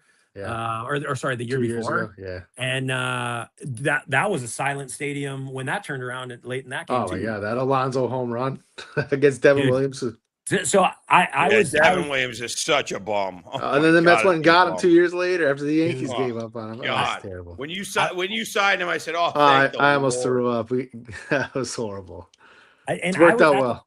I was at the double dunk game. I was in the end zone that they kicked the double dunk. I still haven't recovered from that one. That was the quietest I have Yeah. ever been around 60,000 people at any sporting event in my life. It took me weeks to physically recover from that game. That was Just walking out of Soldier Field. Oh my God. Just nobody was talking to each other. no, that was horrible. Jay, remember that? Remember the Giants collapse against the 49ers? Oh my God! When I was at your house? yes, yes. That poor girl, whoever that girl I don't was, even that was remember at my what house. year it was. And I brought some girl that it was Jeff Garcia era, so that's how I long brought ago it a was. girl that like I was just barely seeing. We'd been on like 2 dates or something, and I lost it. Oh, I threw no. something against the TV. I punted something across the room, and then I had to drive home in a blizzard. And my windshield wiper stopped working on the way home. Remember? And I was literally driving, could barely see, and I was like sticking my hand out the window to try to like clear. I never heard from the girl again. We never spoke again. Honest to God, that's Bible true story. We never spoke again. Yep. That was a long time. God, what year could that have been? That had to have been like. That was Jeremy Shockey. That was before my wife. Jeff Garcia. Giants at 49ers, and we were up like it had to be like almost early 2004, 2005, maybe. Yeah, it was bad. It might have even been earlier. Might have been 2002. Yeah, because I hadn't moved to Florida yet. I hadn't moved to Orlando when yet. Did I move into that place? I moved to Orlando in 2003. It was probably 2002. Let me see if I can look it up. That was a classic meltdown.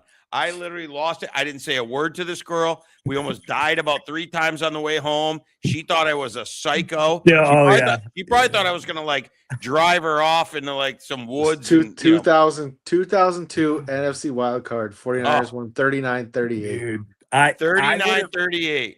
We were dominating them. I would pay. Yeah, you were. If social media was around back then, like it is today, what she would have written about you on the girls only Facebook. Oh, it was so bad. She was a sweetheart too. I kind of remember her a little bit. I remember, and she was very quiet, and then she just saw this. She saw this total different side of me, this psycho side, like not psycho, but like if you're not expecting that, and then you see, your team just have the most epic playoff collapse of all time. I just lost. Yeah, don't forget, fan is short for fanatic, right? We are fanatical. You looked up to it that night.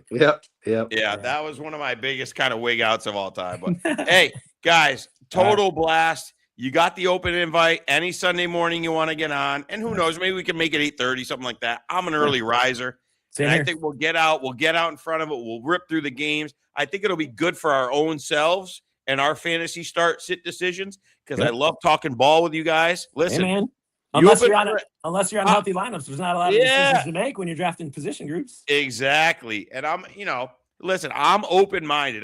One of the things you learn is to not have take lock, to not have total blinders on. We all have these preconceived notions, but you got to be willing to get rid of them. I mean, there's plenty of players that I used to hate that now I'm kind of on, or I'm okay drafting them. So just make sure you keep yourself open-minded. Yeah, and I feel like over the years, when I have those, lock lineups where I've got 4 elite guys, three elite guys in there, thinking, I'm gonna just walk through this contest, I end up often missing those. I don't cash in those, and the ones where I say like I don't love these players, but they're just the value is too high to not put them in my lineup.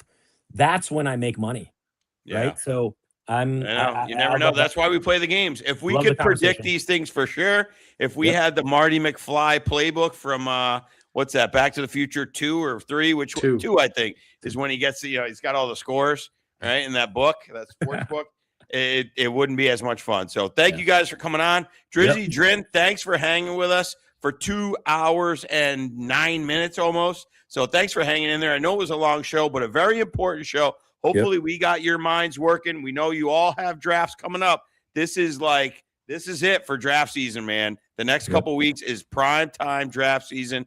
Make sure that you run pure. All your guys fall to you and all your sleepers hit. We will see you the next time. Drizzy Drin, get us out of here. Thanks, Robbie. Thanks, Jay. Yeah. Great meeting you, Jay.